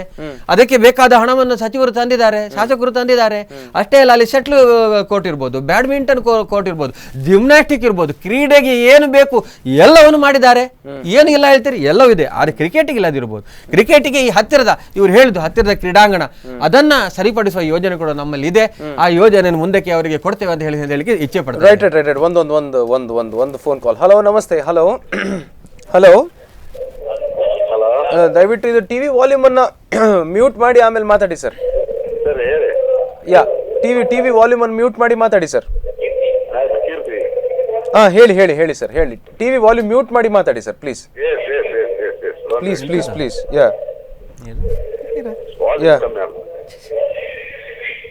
Please TV volume mute sir, please. One minute. Yes, ಹೇಳಿ, ಮಾತಾಡಿ. Please. One minute. Okay, I am so sorry, ದಯವಿಟ್ಟು ಕ್ಷಮಿಸಿ ಸರ್. Okay, fine. ನಂಗೆ ಇನ್ನೊಂದೊಂದು ಪ್ರಶ್ನೆ ಇದೆ. ಟ್ಯಾಂಕರ್ ನೀರು ಕೊಡೋ ಉದ್ದೇಶದಿಂದ ನೀವು ನೀರಿನ ಅಭಾವ ಉಂಟು ಮಾಡಿದ್ರಿ ಅನ್ನೋಂತ ಒಂದು ಆರೋಪ ನಾನು ಹೇಳ್ತಿರೋದಲ್ಲ. ನೋಡಿ, ನಾವು ಇದು ಮಾಡೋದಲ್ಲ. ಮಳೆ ಕಮ್ಮಿ ಬಂದ, ಕಳೆದ ವರ್ಷ ಮಳೆ ಕಮ್ಮಿ ಬಂದಿದೆ. ಹಾಗಾದ್ರೆ ಇವ್ರು ಇರುವಾಗ ಟ್ಯಾಂಕರ್ ನೀರು ಕೊಡ್ಲಿಲ್ವಾ? ಆಗ 50 ಲಕ್ಷ ಖರ್ಚು ಮಾಡ್ಲಿಲ್ವಾ? ಅದಲ್ಲ, ಜನರಿಗೆ ನಾವು ಕೊಡ್ಲೇಬೇಕಲ್ಲ. ನೀರಿಲ್ಲ, ಅಲ್ಲಿ ನೀರು ಖಾಲಿ ಆಗಿದೆ. ಆಗ ಏನ್ ಮಾಡ್ಲಿಕ್ಕೆ ಆಗ್ತಾರೆ? ನಾವು ಕೊಡ್ಲೇಬೇಕಲ್ಲ ಜನರಿಗೆ ನೀರು. ಟ್ಯಾಂಕರ್ ನೀರಿಗೋಸ್ಕರ ಅಭಾವ ಮಾಡಿದಂತ ಅದು ತಪ್ಪು ಮಾಹಿತಿ ಸರ್. ನಾನು ಹೇಳಿದಲ್ಲ, ಖಾಲಿ ಆಗಿತ್ತು ಹೇಳಿದಲ್ಲ, ಹೇಗೆ ಖಾಲಿ ಆಯ್ತು? 2004 ಹೇಗೆ ಖಾಲಿ ಆಯ್ತು? ಅಲ್ಲ, ಅದೊಂದು ಅಲ್ಲ ಕಿರಣ್ ಅವರೇ, ಅದೊಂದು ಆಪಾದನೆಯನ್ನು ನೀವು ಮಾಡಿದ್ರಿ. 2,500 ರೂಪಾಯಿ ಒಂದು ಟ್ಯಾಂಕರ್ಗೆ, 2,500 ರೂಪಾಯಿ ಇನ್ನೊಂದು ಟ್ಯಾಂಕರ್ಗೆ ಬಿಜೆಪಿ ಅವರಿಗೆ ಕಡಿಮೆ. ಅದೇನೋ ಒಂದಿದೆ, ನಾವು ಹೇಳಿದಾಗ 2,500 ರೂಪಾಯಿಗೆ ಟ್ಯಾಂಕರ್ ಅಲ್ಲಿ ನೀರು ಕೊಟ್ಟಿದ್ದೇವೆ ಅನ್ನುವಂಥದ್ದನ್ನು ಕೌನ್ಸಿಲ್ ಮೀಟಿಂಗ್ ಇವರೇ ತಂದಂತದ್ದು ಸರ್. ಬಟ್ ಇನ್ನೊಂದು ವಿಷಯ ಇದೆ, ಈ ಸಲ ನೀರು ಕಡಿಮೆ ಅಭಾವ ಆಗಿದ್ದು ಹೌದು, ಆದ್ರೆ ಇವರು ಇಲ್ಲ, ಕಾಂಗ್ರೆಸ್ ಅದನ್ನ ಮ್ಯಾನೇಜ್ ಮಾಡೋ ನಿಟ್ಟಿನಲ್ಲಿ ಸಫಲ ಆಗಿದ್ದಾರೆ ಅಂತ ಅನ್ಸುದಿಲ್ವ? ನೋಡಿ, ನೀರು ಕಡಿಮೆ ಆಗಿದೆ, ಮಳೆ ಕಡಿಮೆ ಆಗಿದೆ, ಎಲ್ಲವೂ ಹೌದು. ಕಳೆದ ಅದರ ಹಿಂದಿನ ವರ್ಷವೂ ನಮ್ಮ ಆಡಳಿತದಲ್ಲೂ ಕಡಿಮೆ ಆಗಿದೆ. ನಾನು ಅಧ್ಯಕ್ಷನಾದ ವರ್ಷದಲ್ಲಿ ಬಹಳ ನೀರಿನ ಸಮಸ್ಯೆ, ಆದ್ರೆ ಅದರಿಂದ ನಾನು ಪಾಠ ಕಲಿತೆ. ಮುಂದಿನ 2 ವರ್ಷದಲ್ಲಿ ನೀರಿನ ಟ್ಯಾಂಕರ್ ಉಡುಪಿಯಲ್ಲಿ ತಿರುಗಲಿಕ್ಕೆ ಬಿಡ್ಲಿಲ್ಲ. ನಾನು ಹೇಳ್ತಾ ಇರೋದು ಅದನ್ನೇ, ಒಂದು ವ್ಯವಸ್ಥೆ ಚೆನ್ನಾಗಿ ನಡೀತಾ ಇರುವಾಗ ಅದನ್ನು ಮುಂದುವರಿಸಿಕೊಂಡು ಹೋಗ್ಬೇಕೇ ಹೊರತು ಇಲ್ಲಿ ಯಾವುದೇ ರಾಜಕೀಯ ಮಾಡಿ ಅಥವಾ ಉದಾಸೀನತೆ ಮಾಡಿ ಆ ಒಂದು ವ್ಯವಸ್ಥೆಯನ್ನ ನಿಲ್ಲಿಸಬಾರದು. ಇಲ್ಲಿ ಏನಾಯ್ತು, ನಾನು ರೇಜುವರ ಬೆನ್ನು ಹಿಡಿದಿದೆ, ಹೂಳು ಮಿಶ್ರಿತ ಮರಳನ್ನು ತೆಗಿಲಿಕ್ಕೆ ನಾನು ಬೆನ್ನು ಹಿಡಿದು ಹೂಳು ಮಿಶ್ರಿತ ಮರಳನ್ನು ತೆಗೆದು ಅಲ್ಲಿ ನೀರಿನ ವ್ಯವಸ್ಥೆಯನ್ನು ಮಾಡಿತ್ತು. ಪಂಚಾಯತ್ಗಳಿಗೆ ನೀರು ಕೊಡುವುದನ್ನು ನಾವು ನಿಲ್ಲಿಸಿದೆವು. ಜವಾಬ್ದಾರಿ ನಮಗೆ ಜವಾಬ್ದಾರಿಯನ್ನು ಉಡುಪಿಯ ನಗರದ ಜನರಿಗೆ ನೀರು ಕೊಡೋ ಜವಾಬ್ದಾರಿ ನಮ್ಮ ಮೇಲಿದೆ, ನಿಲ್ಲಿಸಿತ್ತು. ಉಡುಪಿಯಲ್ಲಿ ಯಾವುದೇ ಟ್ಯಾಂಕರ್ ಓಡದಾಗೆ ಮಾಡಿತ್ತು. ಟ್ಯಾಂಕರ್ ಅಲ್ಲಿ ನೀರು ಕೊಡೋದು ಒಬ್ಬ ಜನಪ್ರತಿನಿಧಿಗೆ ಯಾವತ್ತು ಶೋಭೆ ತರುವಂಥದ್ದಲ್ಲ, ಅದು ಕೂಡ ಕರಾವಳಿ ಭಾಗದಲ್ಲಿ. ಎಸ್ ಸರ್, ಒಂದು ನಿಮಿಷ. ಎಸ್, ಹಲೋ, ಮಾತಾಡಿ ಸರ್. ನಮಸ್ಕಾರ. ನಮಸ್ತೆ. ನಮಸ್ತೆ, ಹೇಳಿ ಮಾತಾಡಿ. ಏನಿತ್ತು? ಕೀರ್ತಿ ಶೆಟ್ಟಿ ಮಾತಾಡ್ತೀನಿ. ಪ್ಲೀಸ್ ಹೇಳಿ ಸರ್, ಹೇಳಿ. ಬಂಡಲ್ಕರ್ ಏನಿದೆ ಹೇಳಿ ಸರ್, ಹೇಳಿ, ಕೇಳಿಸಿದೆ. ಏನಿಲ್ಲ, ಇವಾಗ ಏನೋ ಕಮಿಷನ್ ದಂಧೆ ಅದು ಇದನ್ನೇ ಅಂತ ಹೇಳ್ತಾ ಇದ್ದಾರೆ. ಹೇಳಿ ಸರ್. ಇಲ್ಲಿ ಕಮಿಷನ್ ಅಂದ್ರೆ ನನ್ನ ಪ್ರಕಾರ ಇಷ್ಟವರೆಗೆ ಗೊತ್ತಿಲ್ಲ, ನಮ್ಗೆ ಗೊತ್ತಿದ್ದ ಮಟ್ಟಿಗೆ ಭಂಡಾರ್ಕರ್ ಅವರು ಇವಾಗಲ್ಲ, ನಾನು ಕೂಡ ರಾಜಕೀಯ ಬರೋದ್ಕಿಂತ ಮುಂಚೆನೆ ಅವರು ಇರಬೇಕಿತ್ತು, ಮೋಸ್ಟ್ಲಿ ಇದ್ದಾರೆ ಅವರು. ಅವರಿಗಂತೂ ಅದ್ರ ಬಗ್ಗೆ ಕಂಪ್ಲೀಟ್ ಆಗಿ ಗೊತ್ತಿದೆ. ಒಂದನೇ ಮಾತು, ಇವಾಗ ನಾನೇನ್ ಹೇಳ್ತಿರ್ತೀನಂದ್ರೆ ಕಮಿಷನ್ ಅಂದ್ರೆ ನಾನು ಒಬ್ಬರೊಬ್ಬರನ್ನು ಬಿಜೆಪಿಯ ಸದಸ್ಯರು ಯಾರೆಲ್ಲ ಇದ್ದಾರೆ ನೋಡಿ, ಹೇಗಿದ್ದವರು ಹೇಗಾಗಿದ್ದಾರೆ, ಹೌದಲ್ವಾ? ಅಲ್ಲ, ಅದು ಹೇಗಿದ್ದವ್ರು ಹೇಗಾಗಿದ್ದಾರೆ ಅಂದ್ರೆ ಯಾವ ತರದಲ್ಲಿ ನೀವು ಹೇಳಿದ್ರಿ ಅಂತ ನಮ್ಗೆ ಗೊತ್ತಾಗಿಲ್ಲ. ನಾನು ಯಾಕೆ ಹೇಳ್ತಿದ್ದೇನೆಂದ್ರೆ, ಇಲ್ಲಿ ನಮ್ಮಲ್ಲಿ ಕಾಂಗ್ರೆಸ್ನವರು ಒಂದೇ ಒಂದು ಕಮಿಷನ್ ಬಗ್ಗೆ ಆಗ್ಲಿ ಏನಾಗ್ಲಿ ನಮ್ಗೆ ಗೊತ್ತಿದ್ದ ಮಟ್ಟಿಗೆ ಗೊತ್ತಿಲ್ಲ. ಅಂದ್ರೆ ವಿಷಯ ಇಲ್ಲ, ಏನೋ ಪೂರ್ವ ನಿಯೋಜಿತ ಇದು ಏನೋ ಮಾಡ್ತಿದ್ದಾರೆ ಅಂತ ಕಾಣ್ತದೆ. ರೈಟ್. ಓಕೆ, ಆಯ್ತು ಕೀರ್ತಿ ಅವರೇ. ಓಕೆ, ಯಾಕಂದ್ರೆ ನಮ್ಮ MLA ಆಗ್ಲಿ ಈಗ ಮಿನಿಸ್ಟರ್ ಆಗಿದ್ದಾರೆ, ಅವರು ಕೂಡ ಭ್ರಷ್ಟಾಚಾರ ರಹಿತ. ರೈಟ್. ಓಕೆ, ಏನೋ ಸುಮ್ನೆ ಇದೇನೋ ಎಲೆಕ್ಷನ್ ಬರ್ತಿದೆ ನೆಕ್ಸ್ಟ್, ಅದಕ್ಕಾಗಿ ಮಾಜಿ ಶಾಸಕರು ಏನೋ ಹುನ್ನಾರ ಮಾಡ್ತಿದ್ದಾರೆ ಅಂತ ಕಾಣ್ತಾ ಇದೆ ನನಗೆ. ಹೌದಲ್ವಾ? ಓಕೆ, ರೈಟ್ ಆಗ್ಬೋದು. ಇವಾಗ ಇಷ್ಟೆಲ್ಲ ಆಗಿದೆ, ಕಿರಣ್ ಕುಮಾರ್ ಅವರು ಯಾಕೆ ಓಟಿಗೆ ನಿಂತಿಲ್ಲ ಅಲ್ಲಿ? Okay, right sir. Okay, thank you. ಅಲ್ಲ, ಕಿರಣ್ ಕುಮಾರ್ ಅವರು ಓಟಿಗೆ ನಿಂತಿಲ್ಲ ಅಥವಾ ನಿಲ್ತಾರೆ ಅನ್ನೋದು ಅದು ಅವರ ವೈಯಕ್ತಿಕವಾದಂತ ವಿಚಾರ. ಅವರು ಓಟಿಗೆ ಬೇಕೋ ಬೇಡೋ ಅನ್ನೋದು ಅದು ಅವರ ವೈಯಕ್ತಿಕವಾದಂತ ವಿಚಾರ. ನಾವಿಲ್ಲಿ ಟೋಟಲ್ ಆಗಿ ಇದ್ರ ಬಗ್ಗೆ ಮಾತಾಡೋಣ. ಆಯ್ತು, ಒಂದು 30 ಸೆಕೆಂಡ್ಸ್ ನಿಮ್ಗೆ, 30 ಸೆಕೆಂಡ್ ನಿಮ್ಗೆ. ಹೇಳಿ ಸರ್, ಹೇಳಿ. ಅಲ್ಲ, ಇವತ್ತು ಉಡುಪಿಯ ಜನ ಉಡುಪಿ ನಗರಸಭೆಯ ಬಗ್ಗೆ ರಾಷ್ಟ್ರ ಮಟ್ಟದಲ್ಲಿ ಹೆಸರಿದೆ. ಉಡುಪಿಯ ಜನ ಒಂದು ಒಳ್ಳೆ ಅಧ್ಯಕ್ಷರಾಗಿದ್ದಾಗ ಒಂದು ದೊಡ್ಡ ಪ್ರಶಸ್ತಿ ಕೂಡ ಬಂದಿತ್ತು, ಪ್ರಶಸ್ತಿಗಳನ್ನ ಪಡ್ಕೊಂಡು ಬಂದಿದ್ದೇವೆ. ನಮ್ಮ ಅವಧಿಯಲ್ಲಿ ಕೊನೆಯ ಗಳಿಗೆಯಲ್ಲಿ ನಾವು ವಾಟರ್ ಸಪ್ಲೈ ಅದಕ್ಕೆ ಒಂದು 2.5 ಕೋಟಿ ಆದಾಯ ಹೆಚ್ಚು ಮಾಡಿಸಿ ಅದರ ಬಗ್ಗೆ ಎಲ್ಲ ಡಾಕ್ಯುಮೆಂಟ್ ರೆಡಿ ಮಾಡಿ ನಾವು ಸರ್ಕಾರ ಕಳಿಸಿದ್ದಕ್ಕೆ ಇವರ ಅವಧಿಯಲ್ಲಿ ಅದಕ್ಕೆ ಪ್ರಶಸ್ತಿ ಬಂತು, ಅದನ್ನು ಇವರು ಪಡ್ಕೊಂಡಿದ್ದಾರೆ. ನನ್ನ ಉಡುಪಿಯ ಜನ ಇವತ್ತು ಉಡುಪಿಯನ್ನ ಬಹಳ ನಮ್ಮ ಆಡಳಿತ ಸಮಯದಲ್ಲಿ ಬಹಳ ಒಂದು ಅಭಿವೃದ್ಧಿ ಮತ್ತು ಇದರ ಬಗ್ಗೆ ಹೆಚ್ಚು ಒತ್ತನ್ನು ಕೊಟ್ಟು ನೋಡ್ತಾ ಇದ್ರು. ಇವತ್ತು ಭಂಡಾರ್ಕರ್ ಅವರು ಕೆಲವೊಂದು ವಿಷಯಗಳನ್ನ ಹೇಳಿದ್ದಾರೆ, ಅದನ್ನು ನಾನು ಅಲ್ಲ ಅಂತ ಹೇಳುವುದಿಲ್ಲ. ಯಾಕಂದ್ರೆ ಸುಮ್ಮನೆ ಕುತ್ಕೊಳ್ಳಿಕ್ಕೆ ಉಡುಪಿಯ ಜನ ಓಟ್ ಹಾಕಿದ್ದಲ್ಲ. ಆದ್ರೆ ಬಿಜೆಪಿ ಆಡಳಿತ ಇರುವಾಗ ಯಾವ ವೇಗದಲ್ಲಿ ಕೆಲಸ ಆಗ್ತಿತ್ತ, ಯಾವ ವೇಗದಲ್ಲಿ ಅಭಿವೃದ್ಧಿ ಕಾರ್ಯಗಳು ಆಗ್ತಿತ್ತ, ಆ ವೇಗ ಇವತ್ತು ನಿಂತು ಹೋಗಿದೆ. ಇವತ್ತು ಬಹಳ ನಿಧಾನಗತಿಯಲ್ಲಿ ಕಾಮಗಾರಿಗಳು ಕೆಲಸಗಳು ಆಗ್ತಾ ಇದೆ. ಕೆಲವೊಂದು ವ್ಯವಸ್ಥೆಗಳನ್ನು ದಿಕ್ಕು ತಪ್ಪಿಸುವಂತ ಕೆಲಸಗಳು ಆಗ್ತಾ ಇದೆ. ನಗರಸಭಾ ಅಧಿವೇಶನದಲ್ಲಿ ಯಾವುದೇ ಒಂದು ನಿರ್ಣಯ ಸರ್ವಸಮ್ಮತವಾಗಿ ಆಗುವಂಥದ್ದು ಆಗ್ತಾ ಇಲ್ಲ. ಏಕ ಇದರಲ್ಲಿ ಒಂದೇ ಇದರಲ್ಲಿ ಒನ್ ವೇಯಲ್ಲಿ ಆಗ್ತಾ ಇದೆ. ಇವೆಲ್ಲವೂ ಸರಿಯಾಗಬೇಕು. ನಾನು ಮೊನ್ನೆ ಯೂಟ್ಯೂಬ್ನಲ್ಲಿ ನಾನು ಉಡುಪಿಯ ಈಗಿನ ಆಡಳಿತದ ಒಂದು ಯೂಟ್ಯೂಬ್ನಲ್ಲಿ ನಾನು ವಿಡಿಯೋ ನೋಡಿದೆ. ಬಹಳ ನನಗೆ ನಾಚಿಕೆ ಆಯಿತು. ಉಡುಪಿ ನಗರಸಭೆಯ ಅಧಿವೇಶನವನ್ನ ಹೇಗೆ ಮಾಡುವುದಂತ ರೆಕಾರ್ಡ್ ಮಾಡಿಕೊಂಡು ಪೌರಾಡಳಿತ ಅದನ್ನ ಇತರ ನಗರಸಭೆಯವರಿಗೆ ಈ ರೀತಿಯಾಗಿ ಆಡಳಿತ ನಗರಸಭೆ ಅಧಿವೇಶನವನ್ನು ನಡೆಸಬೇಕು ಅನ್ನುವಂಥದ್ದನ್ನು ಇತರ ನಗರಸಭೆಗೆ ತೋರಿಸಿಕೊಟ್ಟಂಥ ಒಂದು ನಗರಸಭೆ ಉಡುಪಿ. ಇವತ್ತು ಅದು ಎಲ್ಲವೂ ಕೂಡ ಬಹಳ ಗೊಂದಲ, ಬಹಳ ಗಲಾಟೆ, ಬಹಳ ಒಂದು ವಿರೋಧ ಪಕ್ಷವನ್ನ ತಾತ್ಸಾರ ರೀತಿಯಲ್ಲಿ ಮಾತಾಡ್ತಾ ಇರುವಂತದ್ದು, ಅವರ ಬಗ್ಗೆ ಕೀಳಾಗಿ ಮಾತಾಡುವಂಥದ್ದು. ನಾನು ಜನಾರ್ದನ್ ಭಂಡಾರ್ಕರ್ ಮಾತಾಡ್ತಾರೆ ಅಂತ ಹೇಳೋದಲ್ಲ, ಕೆಲವೊಂದು ಸದಸ್ಯರು ಈ ರೀತಿ ಮಾತಾಡಿ ಇಡೀ ನಗರಸಭೆಯ ಬಗ್ಗೆ ಜನರಿಗೆ ಇರುವಂತ ಗೌರವ ಇವತ್ತು ಕಡಿಮೆ ಆಗ್ತಾ ಉಂಟು. ಇದರ ಬಗ್ಗೆ ನನ್ನ ಕಿವಿ ಮಾತು, ಕಾಂಗ್ರೆಸ್ಸಿಗರ ಕಿವಿ ಮಾತು ಏನಂದ್ರೆ, ಬಹಳ ಎಚ್ಚರಿಕೆಯಿಂದ ಕೆಲಸ ಮಾಡಿ. ನಿಮಗೆ ಜನ ಪ್ರತಿಷ್ಠಿತ ಉಡುಪಿ ನಗರಸಭೆಯಲ್ಲಿ ಆಡಳಿತ ಮಾಡಲಿಕ್ಕೆ ನಿಮಗೆ ಕಳಿಸಿದರೆ ಹೊರತು ಅಲ್ಲಿ ಯಾವುದೇ ರೀತಿಯ ನಿಮಗೆ ಅನುಭವ ಇಲ್ಲ, ಗೊತ್ತಿಲ್ಲದೆ ಮಾಡಿದೆ, ತಪ್ಪಾಗಿದೆ, ಕ್ಷಮಿಸಿ ಅನ್ನೋದಕ್ಕಲ್ಲ. ಯಾವುದೇ ಒಂದು ಹೆಜ್ಜೆ ಕೂಡ, ಪ್ರತಿಯೊಂದು ಹೆಜ್ಜೆಗೆ ನನಗೆ ಬಸವರಾಜ್ ಸೇಡಮ್ ಅವರು, ನಾವು ಪ್ರಥಮ ಬಾರಿಗೆ ನಗರಸಭಾ ಸದಸ್ಯನಾದಾಗ ಅವರು ಒಂದು ಮಾತು ಹೇಳಿದರು, ನೀವು ರಸ್ತೆಯಲ್ಲಿ ನಡೆಯುವಾಗ ಆ ರಸ್ತೆಯ ಬದಿಯಲ್ಲಿರುವವರಿಗೆ ಅವರದ್ದು ಪರಿಚಯ ನಿಮ್ಗೆ ಇರ್ಲಿಕ್ಕಿಲ್ಲ, ಆದ್ರೆ ನಿಮ್ಮ ಪರಿಚಯ ಅವರಿಗಿರ್ತದೆ. ಹಾಗಾಗಿ ನೀವು ಬಹಳ ಎಚ್ಚರಿಕೆಯಿಂದ ಇರಬೇಕು ಅಂತ ಮಾತನ್ನು ಅವ್ರು ಹೇಳಿದರು. ಅದು ಪ್ರತಿಯೊಬ್ಬ ಕಾಂಗ್ರೆಸ್ ಬಿಜೆಪಿ ದಳ ಯಾವುದೇ ಒಬ್ಬ ಜನಪ್ರತಿನಿಧಿಗೆ ಅದು ಅನ್ವಯಿಸ್ತದೆ. ಅವರು ಆ ಬಹಳ ಎಚ್ಚರಿಕೆಯಿಂದ ಕೆಲಸ ಮಾಡಬೇಕು. ಏನಂತೀರಿ? ಲಾಸ್ಟ್ ಒಂದು 40 ಸೆಕೆಂಡ್ ಇದೆ. ಸ್ವರ್ಣ 3ನೇ ಹಂತದ ಯೋಜನೆಯನ್ನ ತರ್ತಾ ಇದ್ದೇವೆ. ಈಗಾಗಲೇ DPR ಆಗ್ತಾ ಇದೆ. ಅದು ಶಿವಳ್ಳಿ ಶಿಂಬ್ರ ಸಿದ್ಧಿವಿನಾಯಕ ದೇವಸ್ಥಾನದ ಬಳಿ ಎಂಡ್ ಪಾಯಿಂಟ್ ಅಲ್ಲಿ ಆಗ್ತದೆ. ಅದು ಆದ್ರೆ ಖಂಡಿತ ಉಡುಪಿಯ ಏನು ನೀರಿನ ಒಂದು ಬವಣೆ ತೀರ್ಲಿಕ್ಕೆ ಖಂಡಿತ ತೀರ್ತದೆ. ಅಷ್ಟೇ ಅಲ್ಲ, ಡ್ರೈನೇಜಿಗೆ ಕೂಡ ಹೊಸ ಒಂದು ಯೋಜನೆಯನ್ನು ಡ್ರೈನೇಜಿಗೆ ಬಂದಿದೆ, ಅದು ಕೂಡ DPR ಆಗ್ತಾ ಇದೆ. ಇನ್ನು ಕೆಲವೇ ತಿಂಗಳುಗಳಲ್ಲಿ ಕೆಲಸ ಕಾರ್ಯಗಳು ಪ್ರಾರಂಭವಾಗಲಿಕ್ಕಿದೆ. ಜನರ ಏನು ನೀರಿನ ಬವಣೆಯನ್ನು ಶಾಶ್ವತವಾಗಿ ನಿಲ್ಲಿಸಿ ಇನ್ನು 2 ವರ್ಷಗಳಲ್ಲಿ ಖಂಡಿತ ನಾವು ಮಾಡ್ತೇವೆ. ನಾವು ಮೀನಾಕ್ಷಿ ಮಾಧವ ಬನ್ನಂಜೆಯವರ ಒಂದು ಅಧ್ಯಕ್ಷತೆಯಲ್ಲಿ ಇವತ್ತು ನಗರಸಭೆ ನಡೀತಾ ಇದೆ. ಪಾರದರ್ಶಕವಾದ ಆಡಳಿತವನ್ನು ಮಾಡಲಿಕ್ಕೆ ಜನ ನಮಗೆ ಜನಾದೇಶವನ್ನು ಕೊಟ್ಟಿದ್ದಾರೆ. BJPಯನ್ನು ಸೋಲಿಸಿ ನಮಗೆ ಕಾಂಗ್ರೆಸ್ಗೆ ಕೊಟ್ಟಿದ್ದಾರೆ. ಆದ್ದರಿಂದ ನಾವು ಜನರ ಏನು ಜನಾದೇಶವನ್ನು ಪಾಲಿಸಲಿಕ್ಕೆ ಬದ್ಧ, ಪಾರದರ್ಶಕವಾದ ಆಡಳಿತವನ್ನು, ಭ್ರಷ್ಟಾಚಾರ ರಹಿತವಾದ ಆಡಳಿತ ಕೊಡಲಿಕ್ಕೆ ಬದ್ಧ ಅಂತ ಈ ಸಂದರ್ಭದಲ್ಲಿ ಹೇಳಿಕ್ಕೆ ನಾನು ಜನರಿಗೆ ಥ್ಯಾಂಕ್ ಯು ವೆರಿ ಮಚ್ ಇಬ್ಬರಿಗೂ ಕೂಡ. ಕಿರಣ್ ಕುಮಾರ್ ಮತ್ತು ಜನಾರ್ದನ್ ಭಂಡಾರ್ಕರ್ ಇವತ್ತಿನಲ್ಲಿ ಬಂದು ನಮ್ಮ ಜೊತೆ ಮಾತಾಡಿದ್ರೆ ನಮಸ್ಕಾರ. Thank you. ಓಕೆ ವೀಕ್ಷಕರೇ, ಇವತ್ತು ನಡೆದಂಥ ಪ್ರೊಟೆಸ್ಟ್ ಏನಿದೆ ಅದು ಮಾನ್ಯ ಜಿಲ್ಲಾಧಿಕಾರಿ ಅವರಿಗೆ ಕೊಟ್ಟಂತ ಒಂದು ಕಾಪಿ ಇಲ್ಲಿ ನಮ್ಮ ಕೈಗೆ ಬಂದು ಸೇರಿದೆ. ಇದು ನಾಳೆ ದಿನ ಪ್ರಾಯಶಃ ನೀವೆಲ್ಲ ಮಾಧ್ಯಮದಲ್ಲೂ ಕೂಡ ಇದನ್ನು ನೋಡ್ತೀರಿ. ಅದೇ ಸೇಮ್ ಆವಾಗ ನಾವು ಇನಿಷಿಯಲಿ ಡಿಸ್ಕಷನ್ ಶುರು ಮಾಡಿದ್ದು ಹೇಗೆ ಅಂತ ಹೇಳಿದ್ರೆ, 5,000 ರೂಪಾಯಿಯನ್ನು ಸ್ಥಾಯಿ ಸಮಿತಿ ಅಧ್ಯಕ್ಷರು ಪಡ್ಕೊಂಡು ನಂತರ ಅದನ್ನು ರಿಸೀವ್ಡ್ ಅಂತ ಬರೆದುಕೊಂಡಂಥ ಒಂದು ಕಾಪಿಯನ್ನು ಕೂಡ ಇಲ್ಲಿ BJP ಅವರು ಇಟ್ಟು ಎಲ್ಲ ಮಾಧ್ಯಮದವರಿಗೂ ಕೂಡ ತಲುಪಿಸುವಂಥದ್ದು. ಇದಕ್ಕೆ ಸ್ಪಷ್ಟೀಕರಣವನ್ನು ಈ ಕಾರ್ಯಕ್ರಮದ ಮೂಲಕ ಪಕ್ಷದ ಪರವಾಗಿ ಮತ್ತು ಸ್ವತಃ ಸ್ಥಾಯಿ ಸಮಿತಿ ಅಧ್ಯಕ್ಷರೇ ಕೂಡ ಕೊಟ್ಟಿರುವಂಥದ್ದನ್ನು ನೀವು ಗಮನಿಸಿದ್ರಿ. ಮತ್ತು ಅದನ್ನು ಹೊರತುಪಡಿಸಿ ಡಿವೇಟಿಂಗ್ ಫ್ರಮ್ ದ ಟಾಪಿಕ್, ಒಟ್ಟಾರೆ ಹೇಗೆ ಉಡುಪಿ ನಗರಸಭೆ ಕೆಲಸ ಮಾಡ್ತಿದೆ, ಏನು ಸಮಸ್ಯೆ ಅದಿದೆ, ಎಲ್ಲದರ ಬಗ್ಗೆ ಕೂಡ ನಾವು ಮಾತಾಡುವಂಥ ಪ್ರಯತ್ನವನ್ನು ಇಲ್ಲಿ ಮಾಡಿದ್ವಿ. Thank you for watching. ನಿಮ್ಮ ನಿರಂತರ ಸುದ್ದಿ ಮತ್ತು ಮನೋರಂಜನೆಗೆ ನೋಡ್ತಾ ಇರಿ ಸ್ಪಂದನ. ನಮಸ್ಕಾರ.